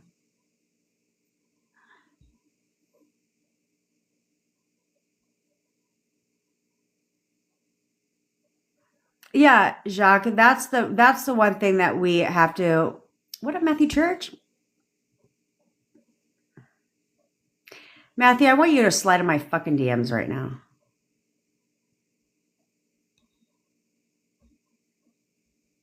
Okay? Oh, Sarah Elizabeth, I love you, girlfriend. I get to rambling. Sorry, guys. How I know where is the resistance for me? For example, manifest money. Okay, Anna Maria. So the reason why people have resistance to money when it comes to manifesting money is because, one, there's a lot of limiting beliefs that you have around money. And those usually stem before the age of 7 from childhood, right? Either you witnessed your parents' relationships. You witnessed your parents arguing all the time about money. Maybe they got a divorce over money. Maybe you were raised in a single household with a single mom that constantly had to work really hard just to provide for you guys. You saw some kind of struggle with money. Maybe you wanted things as a child and your parents kept telling you that you couldn't afford that. Maybe they said, you need to work hard for your money. Right? That's the first thing my dad said when I told him that I was quitting my corporate job and I was going to start my own business. He was like, "Are you insane?" He's like, go back and get your job. What about Social Security and a pension? I said, okay, first of all, there are no pensions. There were pensions when you were growing up, but not anymore. I said, and second of all, who the fuck can live here off of Social Security? My dad makes a lot of money, so he has the maximum Social Security. He can't even rent a one bedroom apartment here for Social Security. So I was like, what kind of life is that? But he craved security because back in the days, we didn't have the computers, right? We didn't have the internet. So they were trained that you have to go work security, right? We want security, but the only security is working for yourself. Corporate America is not a secure job. Nowhere secure jobs. And now with AI taking over, it said, so there's a lot of times you have resistance to money because of that, or you'll find yourself saying things like, I can't save money. So this is why people in that win the lottery go broke very quickly, because they already have that mentality. They can't save money. Okay. And they never changed anything about that. Their identities around money. And so because of that, it struggles. So if you, want money, the key is to watch your inner conversations about money. So it's what you could affirm for money. Sure. 100%. Okay. You could affirm for money. Like, I have 20 grand in the bank right now. I literally have 20 grand in the bank right now. I've always had plenty of money. I literally always have plenty of money. My bills are always paid. I have 20 grand in the bank right now. Okay. You could affirm for money like that. You can say you're fucking rich, whatever. However, it's every time you check that bank account, every time you pay a bill, every time you think about what's in your bank account or money, you cannot sit there and be like, damn, I really need to make money quick. Like, I don't have any money. Like, I'm like, the struggle is fucking real. I'm really struggling to survive right now. Like, I don't know how I'm going to pay my bills. Like, I barely have enough money to pay my bills. I'm living paycheck by paycheck. Like, you can't have those conversations. So instead, it would be like, no matter what you see, because your subconscious mind doesn't know what you're looking at in your bank account. So you can open up your bank account and you can see $20 staring back at you. But if you tell yourself something differently, then your subconscious mind, that's all they know. So you can open up your bank account and see $20 staring back at you. And you need to be like, damn, I got plenty of money in the bank. Shit, I got 20 grand in the bank right now. I'm good. Okay. Cause you have to identify yourself as someone who has a lot of money, or you will not have a lot of money. But you cannot expect money to step you into that identity. The only people that happens to is Paris Hilton, because she was born into money, right? But you cannot expect money to fall into your lap and then you're going to create that identity. That's not how that works. Okay. So instead, you must create the identity of, I am wealthy, I am rich. And then you will have that. Okay. Then you will have what they have, because it's impossible to be broke and have rich thoughts. It's impossible to be rich and have broke thoughts. So you would need to make sure that your thoughts are aligning with what you want, instead of affirm, check the bank account, fuck, I'm broke, affirm. You can't do that. You can't come from a broke mentality.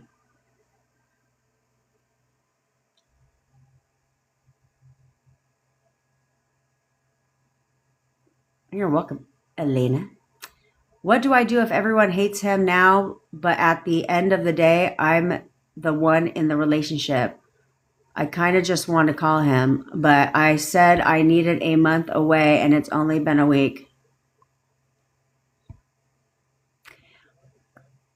So what, Paige? People change their fucking mind all the time. What are you talking about? People change. Hold your questions too. People change their mind all the fucking time. All the time.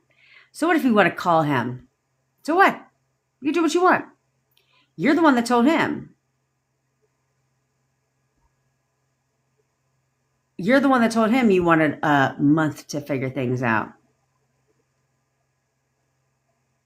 Okay, Paige. Well, why don't you go ahead, and since you said it's only been a week and you really wanted to, you kind of want to talk to him, but it's only been a week, you said a month, and what did you say here? Go ahead. Oh, you feel like you're going insane. You understand that you're honestly doing that to yourself, Paige. You feel like you're going, bitch, you feel like you're going insane because you're the one that told him you want a month away. And now you're the one that wants to talk to him. And now it's only been a week and you feel like you're going insane. So what's the alternative? You want to, he's not the one that said, don't talk to me for a month. You did. So that's on you because you reacted to something. And so so instead you're going insane after a week. So what's the game plan? You want to go another 3 weeks just on principle of the matter for you? And how do you think you're going to feel after the 3 weeks if this is how you feel after one? Or do you want to just, well, Paige, or do you want to just act like an adult and talk to them, but don't force the 3D. You don't need to lecture them. You don't need to be an asshole. You could just talk to them normally. So what? So what?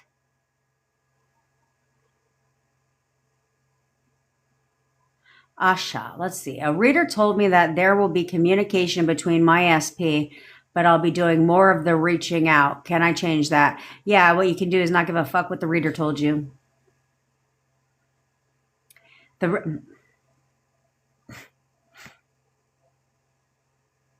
Okay, so let me get this right. Let me get this straight. Let's think logically speaking here. So the reader knows that, I mean, what we have to do is leverage what part of what the reader told you because it benefits you, right? So the reader told you that there will be communication between you and your SP, but somehow the reader knows that you're going to be the one that's doing a majority of the reaching out.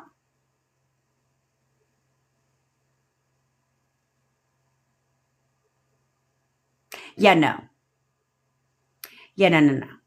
How the fuck do they know that? The crystal ball told them that. But did the crystal ball tell them that? They're like, wait, hold on. I'm seeing a lot of correspondence. I'm seeing a whole lot of correspondence, but wait a minute. The texts that I'm seeing coming through every day are the one you initiating. I'm seeing 90% you text and 10% them text.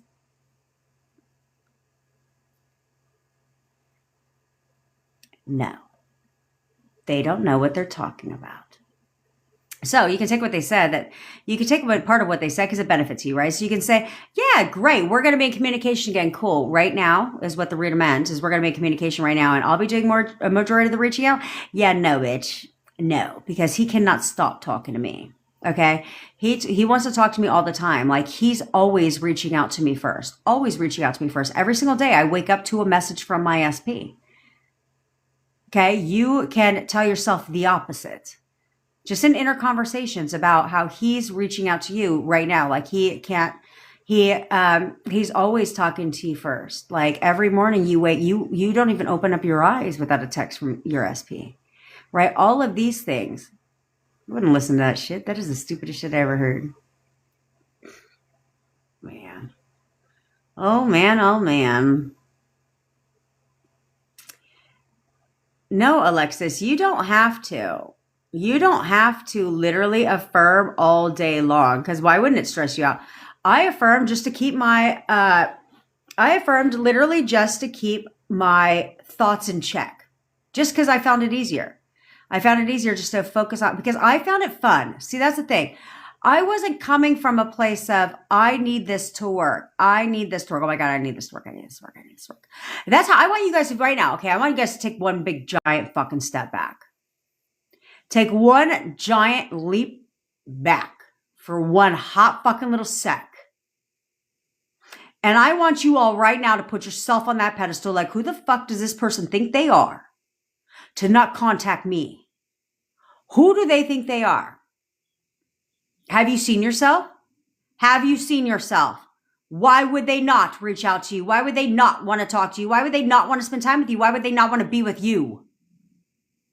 Take a fucking step back. I'm not saying you don't want to be with them. Did I want to be with my SP? Yes, but I was not coming from a place of I have to be with him. I was like, no, I want him back. So I'm going to get him back. That was my attitude. I was like, I want him back and I'm going to get him back. So I'm going to affirm my fucking life away so it happens. No, I just said, that's what I want. And I'm going to go and do what I need to do to get my SP back. And then I just did it. I had fun doing it. I was like, if I say this to myself and I have inner conversation, I do all these things like, yeah, fuck, yeah. Like it became fun for me. I was like hurrying up to get coaching clients off the phone. Like, can we dead this shit? Right. Okay, cool. Gotta go back. He is so in love with me. He is so in love with me. He is so in love with me. Because I looked at it like, you need to look at it like you're not coming from a place of force, but a place of flattery. Okay? Every one of your affirmations should be designed to flatter your ass. So when you say them, you should not be looking at it like, he is so obsessed with me. So please let him be obsessed with me. Please. Instead, you should be like, yeah, that's damn right. He is so obsessed with me. It's the nonchalant attitude. He is so obsessed with me. He's like, I'm all he ever thinks about. You're damn right. Like, you know what I'm saying? Like, that's the attitude. You're damn right. I'm all he ever fucking thinks about. He's always calling and texting me. Why wouldn't he? He's constantly spending time with me because, duh. Have you seen this? He'll do anything to be in a relationship with me right now. Yeah, because I know who the fuck I am and I know what value I bring to the relationship.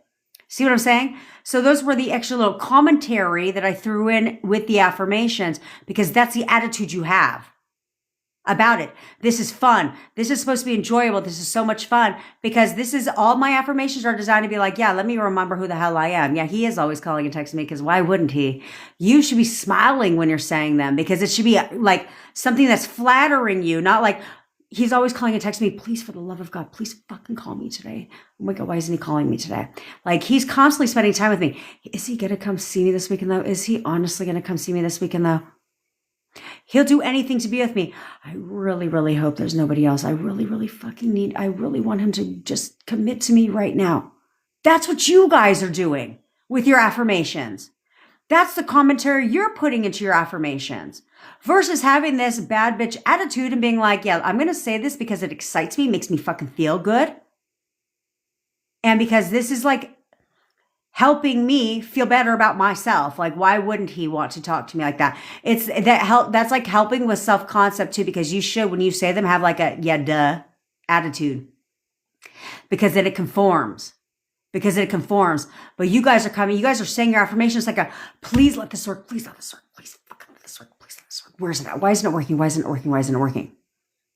Versus if you're to be like, yeah, he's obsessed with me. Of course he is. Why wouldn't he be? That type of mentality. Because that's what they're drawn to. They're not drawn to somebody that's begging on the fucking floor on bended knee, freaking saying, please take me back, please take me back, please take me back. Because that's what you're doing. That's literally what you're doing when you're coming from that place, is basically sitting on your knees begging him to take you back. And who the fuck takes someone back like that? No.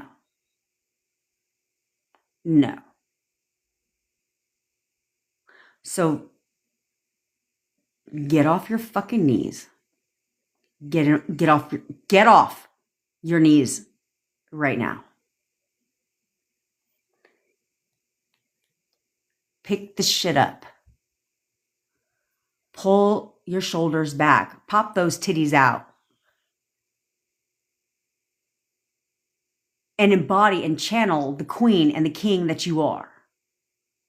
Stop coming from a place of, I really need this to work. Please, oh my God, is it going to work? Is it going to work? Oh my God, please, please, because my life is about to end if this doesn't work. Are you insane? Are you insane? Your SP should compliment you.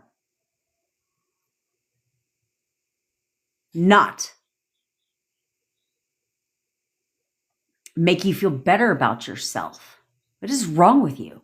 Stop doing that. Stop coming from a place of needing and come from a place of, yeah, this is my affirmations. Your affirmations, when you say them, should not be exhausting. You should not be stressed out at all. And no one said affirm your life away. But you should be affirming while you're hop, skipping, and fucking jumping, bitch. Because how would you be? What would your demeanor be like if you knew that they were thinking about you all the time and they were obsessed with you? What would your attitude be like? If you woke up every day to a text message from your SP and then every time you checked your phone, you had a text from your SP, what would your attitude be like? If every weekend if every other day you would hear a knock on your fucking door and your SP was at your door like, hey, you want to hang out tonight? What would your attitude be like?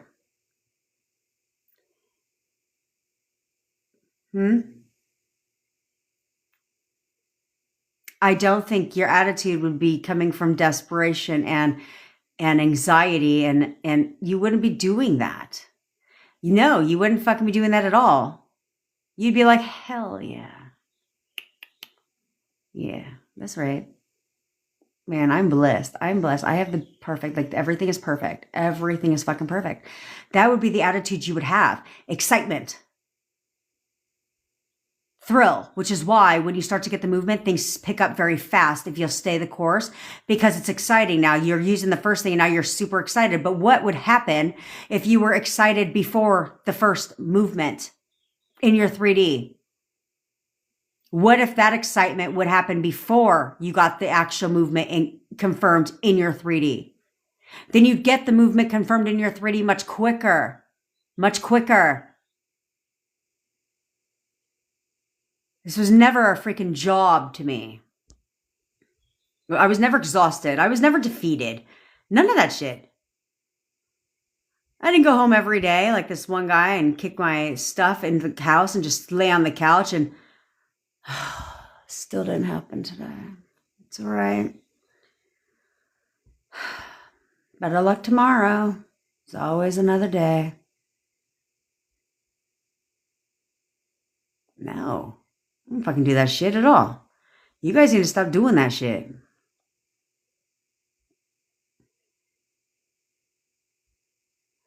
You guys need to stop doing that. What's up, Justnia? Because it's not feeling good for you guys. And that's what you guys need to realize. It should be like, yeah, toot your horn.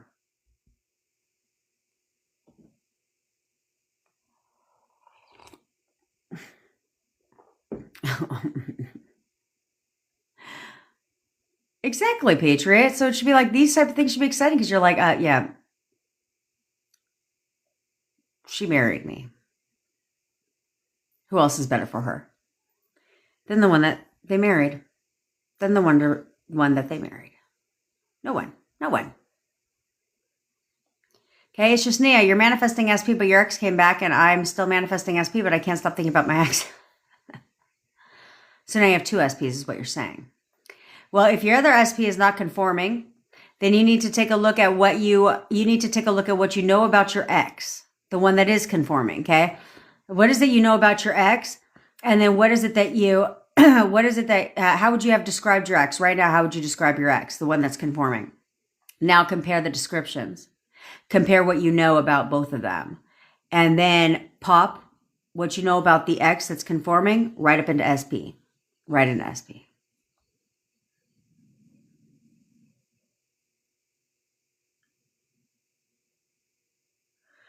That's okay, Shanna. That's okay. So then, again, we don't have to make it up if you don't want to. If you've never said I love you to each other, but you've always just said you really care about each other, then that's great. Then hear him tell you that. Hear him tell you that like what he says, like I really care a lot about you, right? And also tell yourself that like, no, he literally shows me every single day that he cares about me. He shows me every day he cares about me. Right? Because that's something that's real for you that you can get your head around. That you can get head around. Yeah, EC. So you can see yourself as perfect by one. Every time you look in front of that mirror, you can affirm it, but you don't necessarily have to affirm it. You can literally look in for, well, every thought is an affirmation, but you can literally, every time you go to the bathroom, every time you look in front of the mirror, just look at yourself, say, I'm perfect. I am perfect. Okay, that's it. Just say it like twice and then go about your day. Okay, because that's going to help your self-concept. That's going to help your self-love, is seeing yourself as perfect. On top of that, you need to, none of you guys should see yourself as flawed in any sense of that word. Because every one of your SPs never saw you that way, or they would have never dated you. Remember, you dated your SPs. Okay? So because you dated your SPs, they never saw you as not perfect for them. Okay? Perfect is in the eye of the beholder. Everyone's description of perfect is different. So they never saw you as not perfect. Or they would have never dated you.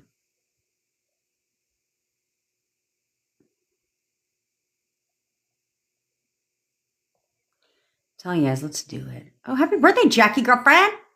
Hey, Elle. Somebody said they always let the moon water out, but then they got something. They said they couldn't drink it because they were like, what if some bugs went in there in the night? But I'm telling you, usually they do. See, that's where a lot of money problems come from. Is that your parents gave it to you?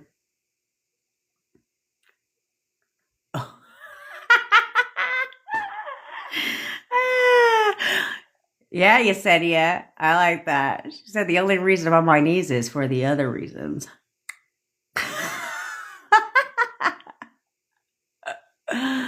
Okay, Yesenia, girl. I already tell you that I'm not a good visualizer, but anytime I ever see anybody, the first thing my mind goes to is sexy time. And I seen your man. Sanchi, I would not expect you to be like, yeah.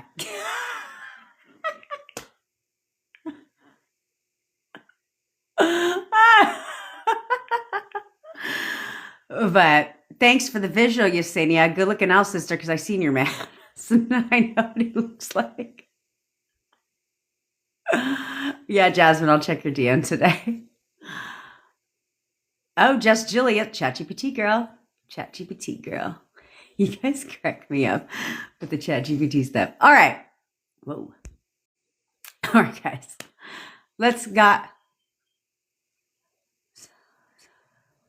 Somebody removed Mandy Taylor from here. That is not cool.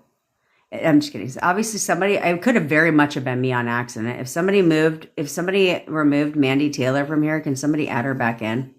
She said she was removed.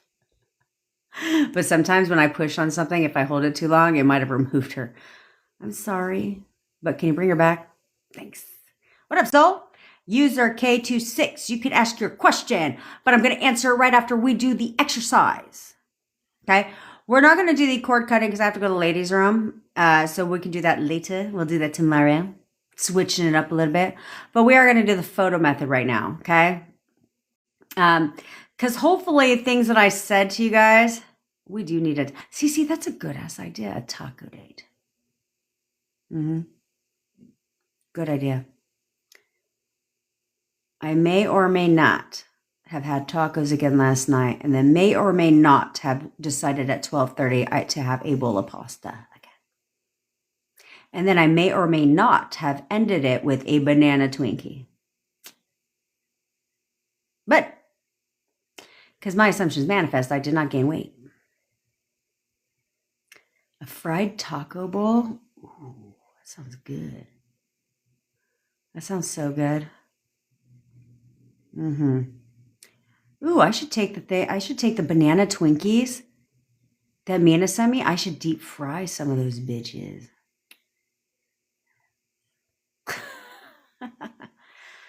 You got the funniest screenshot that came out of nowhere. Oh, what's it? Hopefully it's not me, bitch. Yeah, kitty cat. I'll message you. All right. So I want you guys to pull out the pictures of your SPs. Go ahead, do it now. They're good. Fried Oreos are my shit, though. But why can't you do a fried banana Twinkie? Man, if they sold those at the county fair, probably change people's lives. That's it. I'm opening up my own fried banana Twinkie stand at the fair. Yeah, deep fried Twinkies, baby. I mean, don't get me wrong. They're taking deep fried at the county fairs to a whole nother level because there's a lot of shit there. Like deep fried cola. Who the hell wants deep fried Coke? What's a Twinkie, Natalie? Huh? What, girl, you're living under a rock?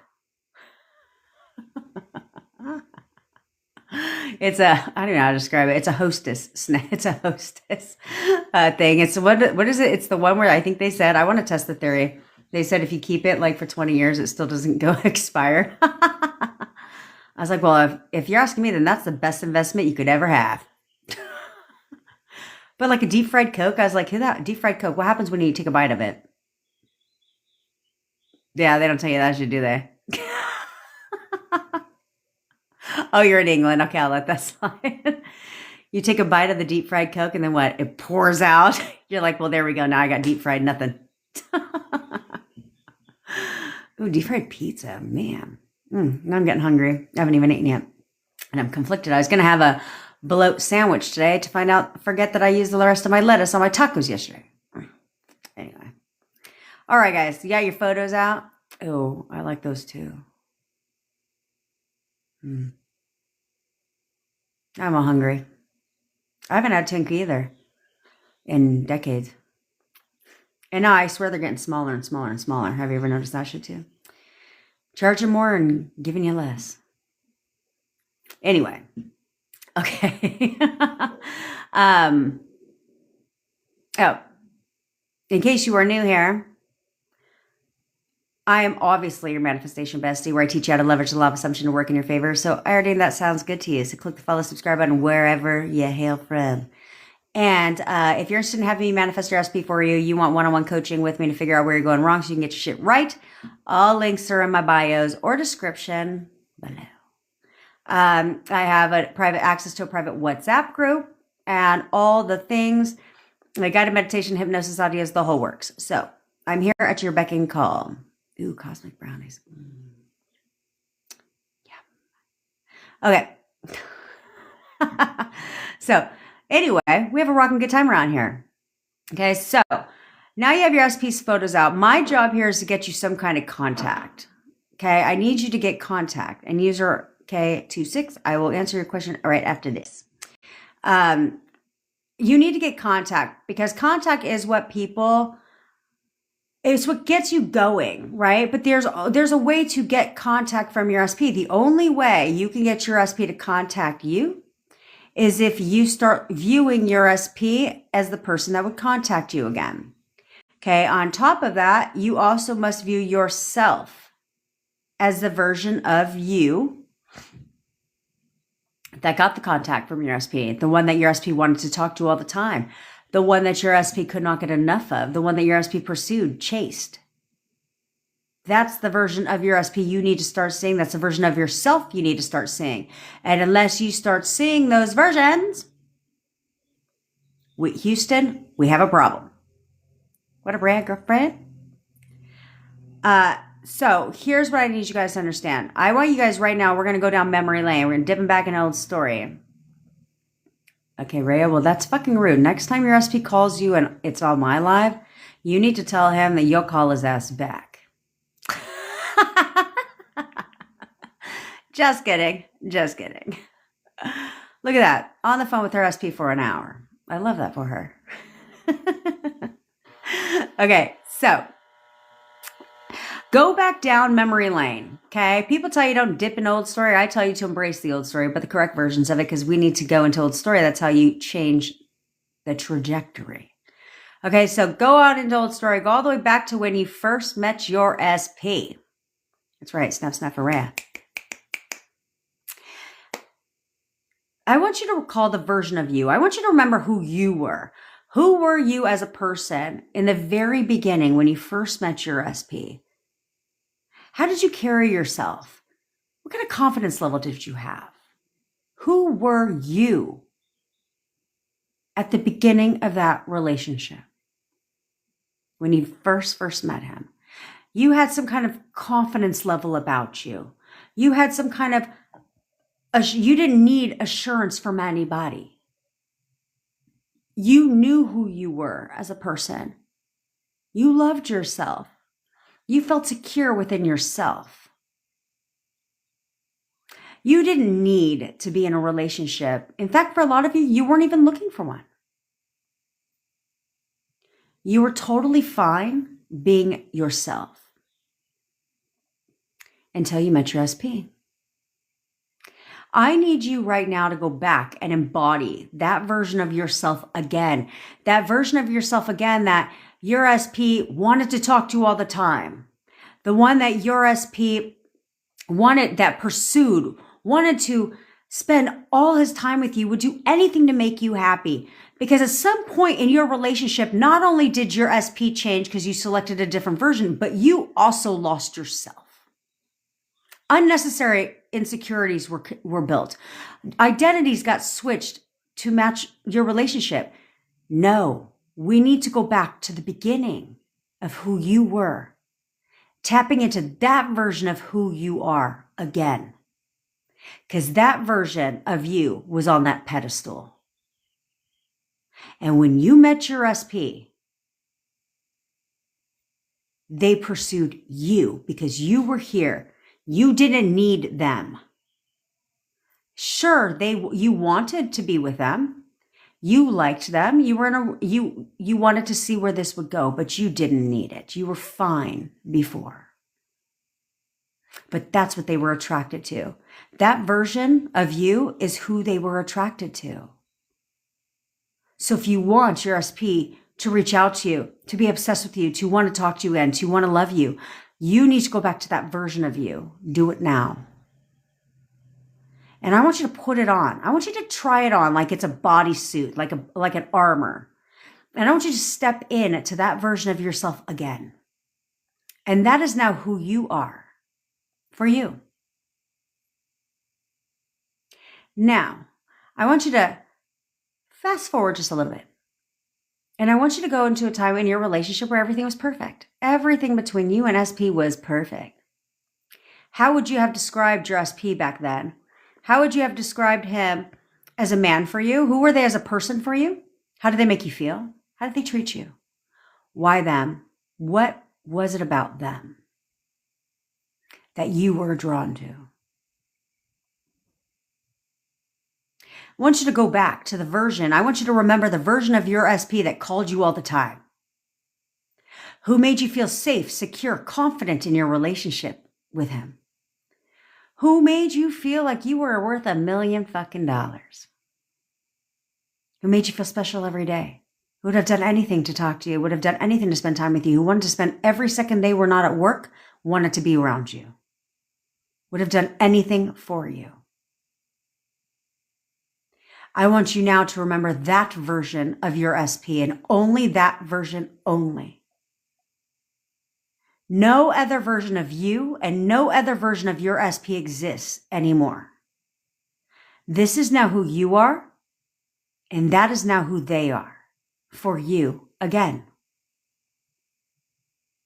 You must only from this point forward see them as that version for you. You must also only see yourself as that version of yourself for them. Because that's what brought you two together. So if that's what brought you two together in the first place, that's what's going to that's what's needed to bring you together again. So forget everything else. Nothing else matters anymore. The reality is your SP has done nothing but think about you since the day they left. They've done nothing but think about you.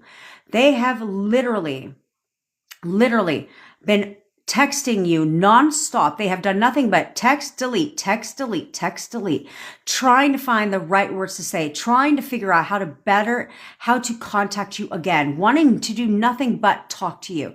They have done nothing but look at your photos every day in their gallery and gone down memory lane over and over and over again, thinking about all the good times you had together, how amazing things were, how much they miss you. All they can think about is how much they've missed you and how much they want to hear your voice and reconnect. And the only reason they haven't been able to press send is because you haven't let them. They're waiting for your permission. But since you're now that confident person, that secure person within yourself that you were in the beginning of your relationship, and they are now your perfect person for you, the one that talked to you all the time, you're now ready to give them that permission to contact you. And you're going to do that now. If you are new here, I'm going to need you to put on your crown. If you are not new here, I want you to straighten up your crown, because here we get what we want and we get it when we want it. We don't fold. We don't cave. We get what we want. We wear our crowns with pride and we channel our queen and king energy 24/7. No one is above you in your damn house. That's all you have to know. When kings and queens give a command, do they question, wonder, check, doubt if their command will be fulfilled? No. But when queens and kings give a command, they don't have to check. They know, they expect for their command to be fulfilled. There's nothing to check. There's nothing to doubt. Because there's no reason to. They're the boss. You're the boss. You get, excuse me, you get what you deserve. You get what you expect. And right now, you're going to expect them to contact you. There is no other way. There is no other solution. So I want you to look at your SP's photo. If you are in no contact with your SP, or you're in contact, but it is not consistent contact, you're going to tell them to contact you. Now, you can say contact, calling, texting, it doesn't matter. However, they would naturally reach out to you is exactly how they're going to contact you. Okay. So if you have, if you're alone, say it out loud. Say it with a little bit of backbone, a little bit of authority. If you're not alone, say it in your mind so you don't look like a fucking wacko. Okay? Now you're going to look at their photo. You're going to say, you're texting me right now. You are texting me right now. You are texting me right now. If you are not in consistent if you're in consistent contact with your SP, then you can tell them they're contacting you right now, or you can tell them they're coming to see you today. You're coming to see me today. You're coming to see me today.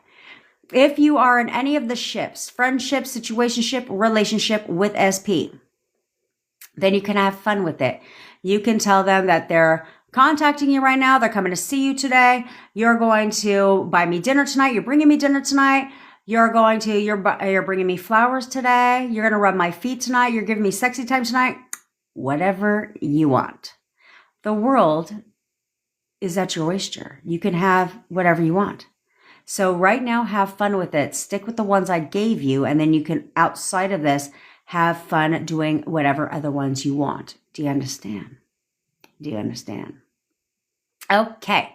So I'm going to pause this live so I can go to the ladies' room real quick. I won't put you on pause for too long, but get busy.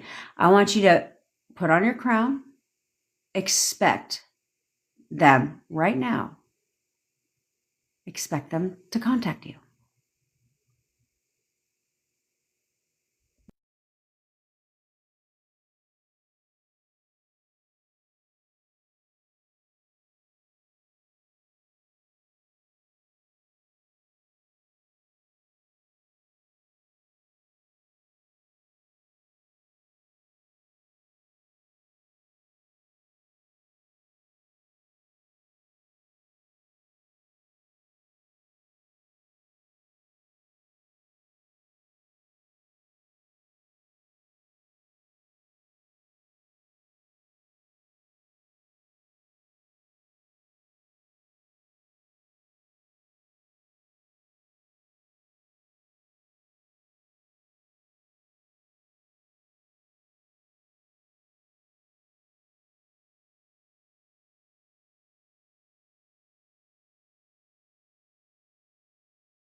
Dang it, guys. I could have gotten some free DoorDash.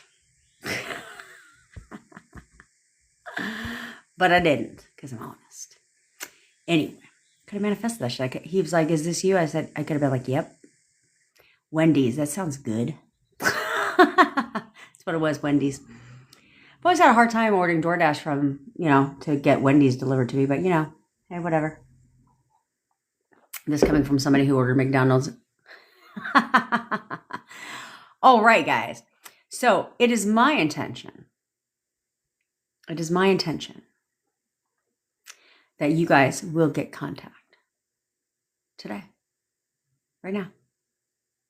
Right now. I want you guys to get contact now. Well, because Flashy, you've had a lot of things go on.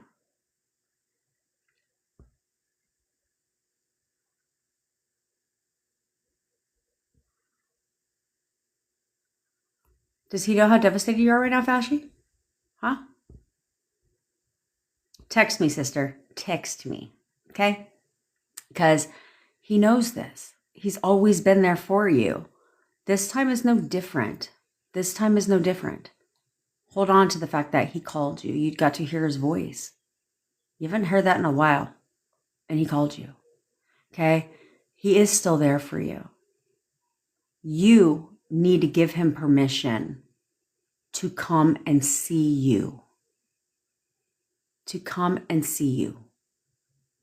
Give him that permission. Do it now. Do it now. It's the only resistance you have. I want you to do it now. And know he's going to come see you. Just know he can't not come see you because these are your animals. He's going to.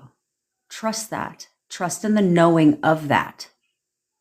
So that he can come and be the husband that he is for you. Don't pull back on that shit, bitch. Do not pull back on it. Do you understand? You've came way too far, bitch. You have came way too far to fold like that when it comes to seeing you and being there for you.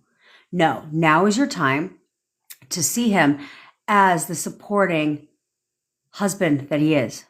The one who is going to be there. He has to. He's always there for me. He's always there for me.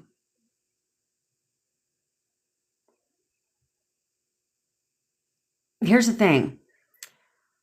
You are tough and a badass. But your dogs are your children, right? When something happens to your children, tough and badass goes out the window. Unless it's a violent crime.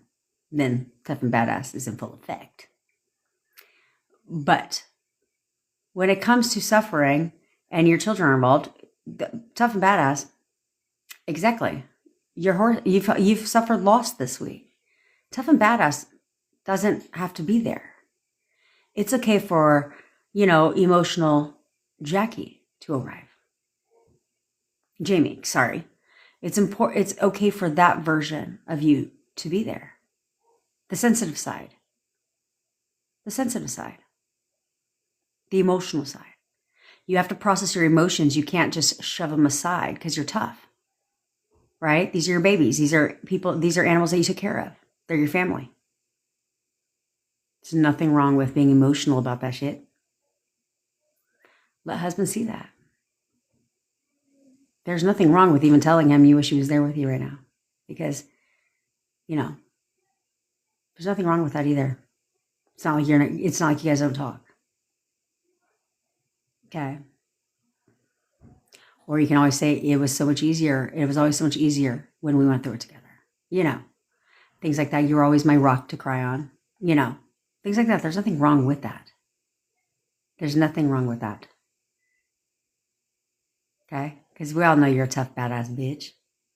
You know that. Everybody knows that. But where there's a tough exterior, there's also a softer side to everybody too. That's called human nature. Okay? So you have to understand that. And that's okay. That's okay. Okay? Okie dokie. I just messaged my SP for him to be safe as he's heading to Florida. Good. I don't think there's anything wrong with that. There's nothing wrong with anybody messaging their SPs. I don't know where the whole, like, you should go good. Like, so many people are like, you should go no contact. For what? For what? If you go no contact because it's not your choice, great. But you don't have to go no contact. Because they say, like, that's like dropping the resistance. No, it's not. No, it's not. It actually increases the resistance by going no contact. Because now you're all in your thoughts and headspace and feelings about it, which increases resistance. It doesn't decrease resistance. I saw SP. I was worried he'd feel guilty about gutter trash. He texted me just after. Then he texted me just after then, no contact 4 weeks. Don't accept that. I don't give a fuck what he says. Look. Oh, I forgot to answer somebody else's question. I'm so rude. I'm sorry, user K26. I'm getting to your question. Hold on, I forgot. I'm so sorry. Hold on before I lecture your ass, bitch. Okay, hold on. Here we go. I gotta go. Almost there. Okay, here we are. How to stop the cycle of checking SP's socials and possible gutter trash's socials. Okay, so just stop checking. I'm just kidding. So if you, it's not a matter of checking their socials. Okay. If you can stop checking their socials, then yeah, do that.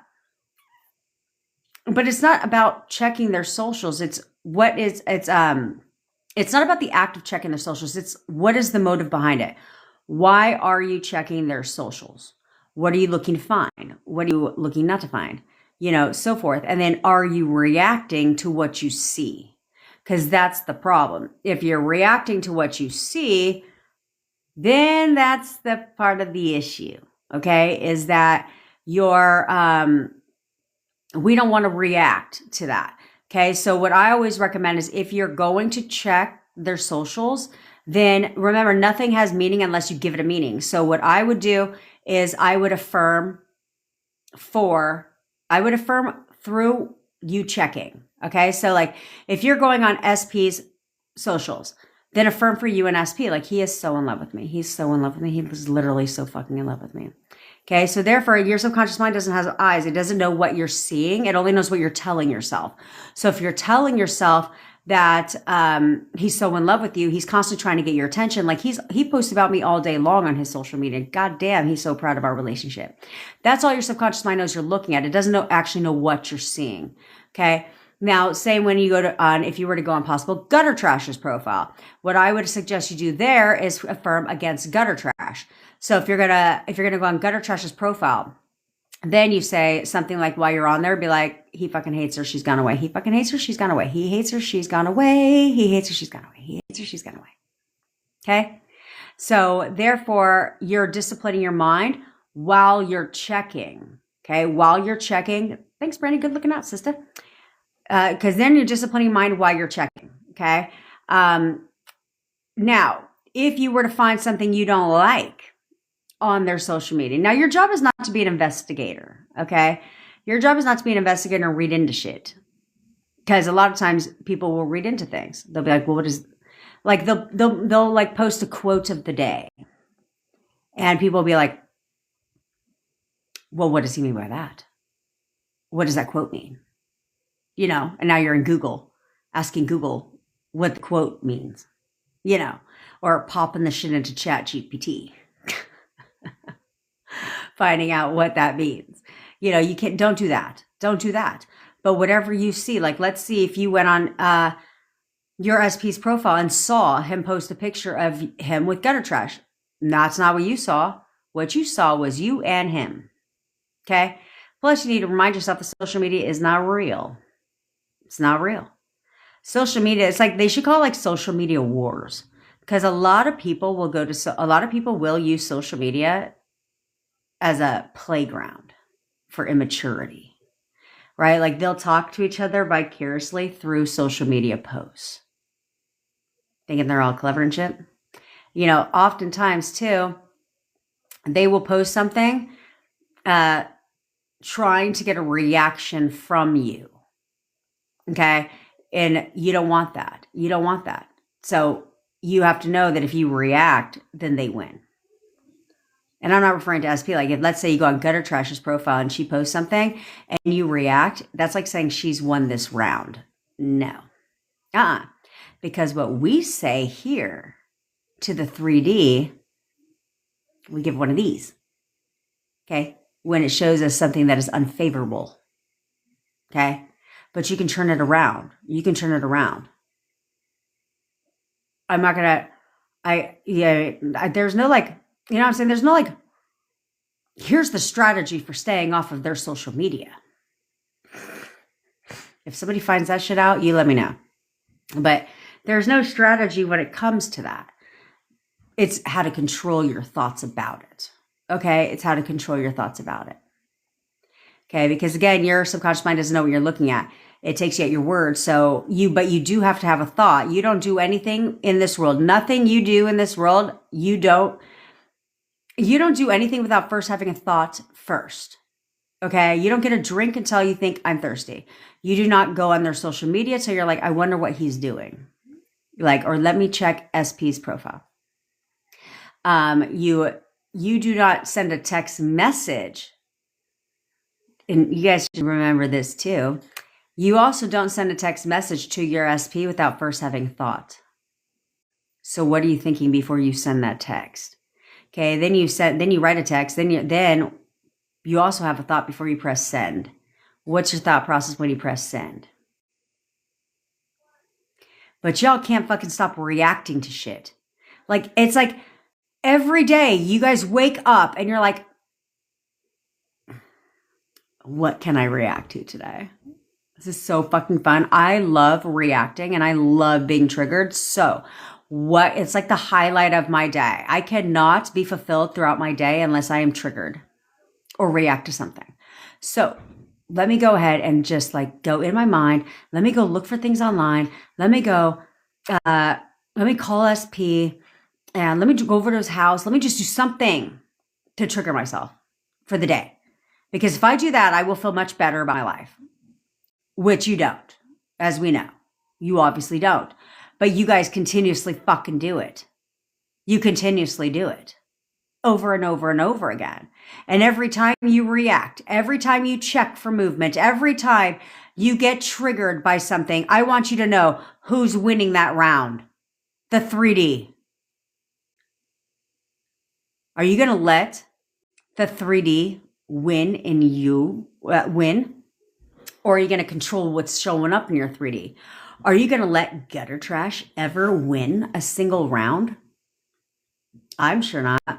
Are you? No. So this is where we evolve. This is where we discipline ourselves. This is where we do better. This is where you have to do better. This is your happiness. How many times do I have to tell you guys this? This is your happiness.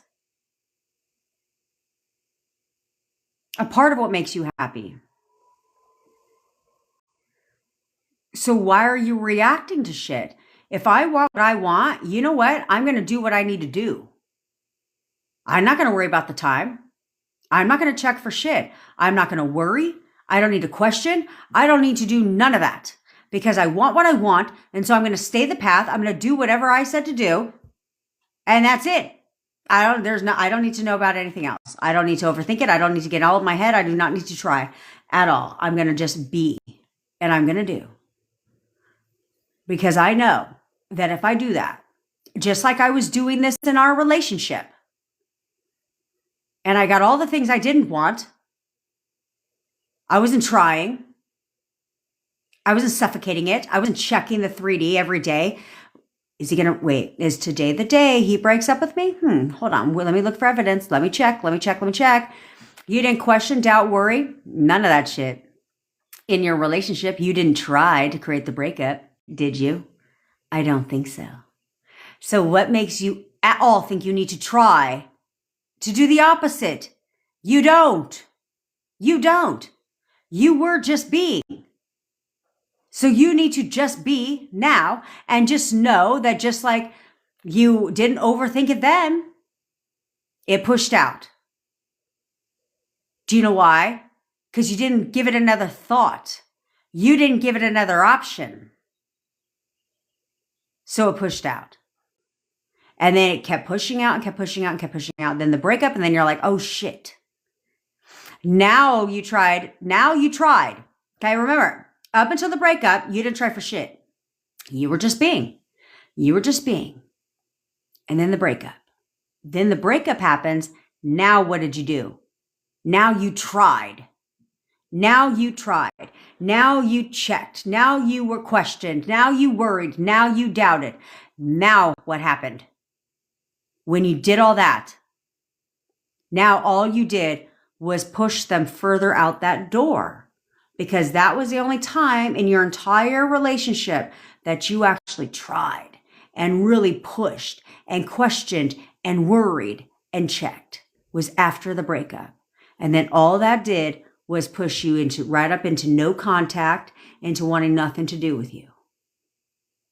So if you're still doing that now, what makes you think the result is going to be any different? It isn't. So you need to go right back to what caused your breakup, the whole attitude, the whole nonchalant fucking attitude you had before the breakup that caused the breakup. That same nonchalant attitude is what you need to have now. It's what you need to have now, because that's what pushed out. No resistance. And then when you tried to force the 3D, that's when everything backfired, because that's when you really tried. That's when you came from desperation, need, lack. And you're still now trying to manifest your SP from that same state. But that same state is what pushed them away. It's not what brought them towards you. So if that's the state you're in that's pushing them, that kept them away, that pushed them away, it's impossible for them for you to bring them back in that same state. The only way you can bring them back and reverse it is by doing the opposite. Shifting into the state of certainty, of knowing how they feel about you, because they've said it out of their mouth. Knowing that we're going to be together, just like you didn't question your relationship when you were in one. You just knew you were together. Towards the end, yeah, you started questioning, but you still didn't overthink it. Did you? No, you didn't. So you don't have to do that now. You don't have to question shit now. Even if you did question, you still just did, but you don't overthink it. You didn't try to cause a breakup. You don't need to try now. Because think about it this way. None of the things that you've manifested, you tried for. You didn't try actively. You didn't actively try. But all the things that went wrong in your relationship, you tried to fix. Like you forcing the 3D, what are you doing? Trying. Okay? The more you check the 3D, what are you doing? Trying. Okay? All of this stuff is trying, pushing. You didn't do that before. You need to go back to that place, that state to where I was just being. I'm going to go about my day. I'm going to live my life.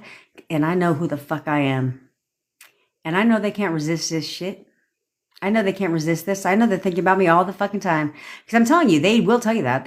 Why do you think people, when they come back in contact, say they missed you? Why do they say they missed you? Last time I checked, you only miss people you think about. Okay, why do people all of a sudden go no contact and then all of a sudden they contact them? Because I keep telling you guys, you know what leads up to contact, right? They think about you. Then they contact you. Duh. So you have to know that they're thinking about you every second they get. Every second they fucking get, they're thinking about you.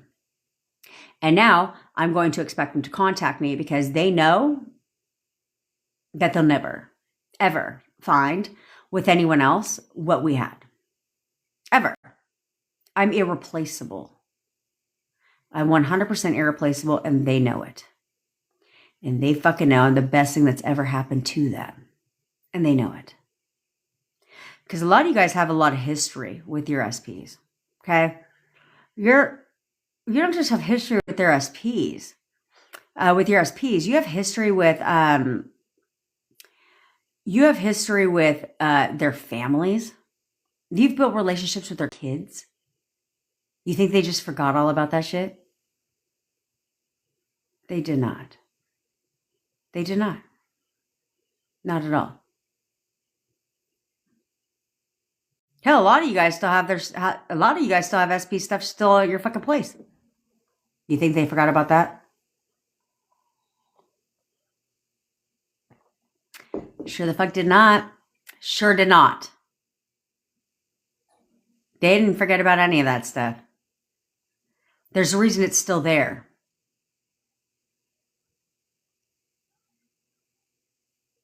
There's a reason why you're still a part of their life. You are very much a part of their life.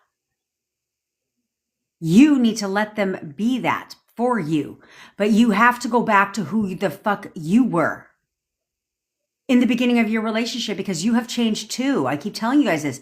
You're not the same person at the end of your relationship, and you're definitely not the same person now that you were before that relationship that would have never chased, came from desperation. No.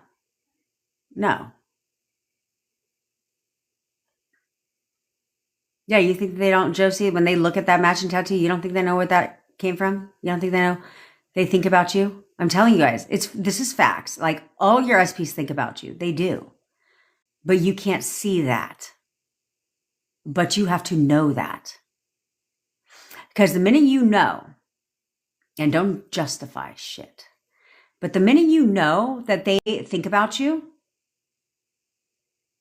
because they do, then you'll know that they'll contact you. Because all you have to do is really step into the knowing that they're thinking about you. Because if somebody thinks about somebody, they contact them.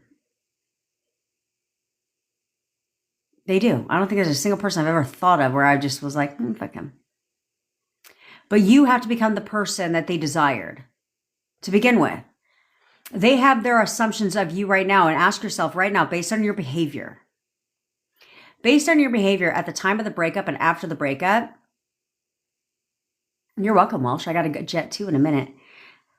Based on that time, what's their assumption of you? So the way you'll change their assumption of you is when you change your assumption of yourself. That's what you need to do.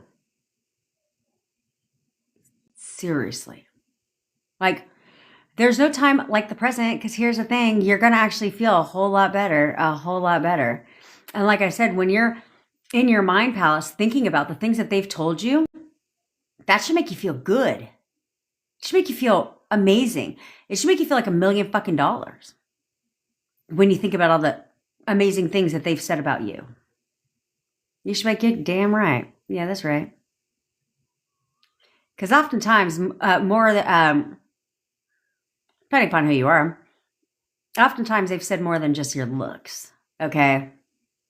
Looks only carry you so far. That may be initially why they were attracted to you, but that's not how you keep them. You have to have a personality, right? There has to be so much. Jasmine, I have a hard, I don't get started for 35 days. It was a joke, bitch. It was a joke. It depends on how long it takes for you to book a call on my calendar, and then for you to send me your SPs. I prefer by WhatsApp text because it's easier for me to upload into the Google Drive, but I need your SP's photo and their name, and then we get on a call because I need to know what's your current status. Yeah. And then I get started. Okay. Like I said, somebody I talked to on Monday? Was it Monday? By Tuesday? Same day she had contact. And somebody else was saying that earlier today, that when it started, they started seeing movement quickly. Most people do. Most people do. And then I walk you through how to keep that shit. Because there's nothing worse. There's nothing worse than the back and forth crap. All right, Jasmine Damsker. And if you can't, sometimes for some reason, the calendar, if some reason the calendar doesn't, if it doesn't pull up, then just message Chanel. She'll put you on the calendar. Okay. Yeah, you can message Chanel too. She's in the community. She can give you more of a explanation. Okay. Haley, I'm going to message you today, bitch. That I guarantee. Did it ever not work? Okay. So do I answer that yes or no? Okay. Let's be honest with each other. It would be, I could say no if I put a cap on it. Like if I had a time limit on it, then I'd be like, no. Or yeah, there was times when it didn't work. But I don't do that. I don't manifest for you for like 30 days and then be like, well, it's a wrap, dog. You know what I'm saying? Not right now. Will I later on? Surely, probably, right? Probably. But it's not like, so no, but have there been some people that have not seen movement? Yes. And if that's the case, then typically I continue to talk to you and support you. We'll jump on a call and find out what's going on so that we can get it right. You know what I'm saying? Because there may be some kind of underlining block or something like that. And then we figure that out together so that we can overhurdle that. But again, that's what makes me different. I don't abandon you. I'm not over here like, sayonara. So that's just not me. Yes, Nadine. Yeah, I'm dying to see what the fuck your SP looks like. Actually. I'm dying to see what you look like, bitch. But I do love you guys. Okay. But I work hard at what I do. Okay. I try my best to give you guys the support and not just ghost you like, oh, yeah, we had a coaching session. Bye. Sayonara, bitch. You know what I'm saying? You guys literally have my cell phone number. Okay. Some of you are relentless, but that's okay because I'm impatient, so I don't mind being impatient. Oh, I encourage it. I have made friends here. I have. We're getting together. We're going to have a meetup. A retreat. We're going to have a retreat because I think it would be so much fun to meet a lot of you guys in person by having a retreat.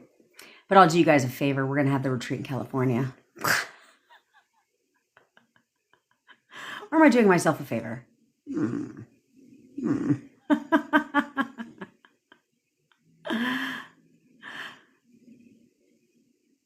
Roberta, send me a DM. Have we worked together?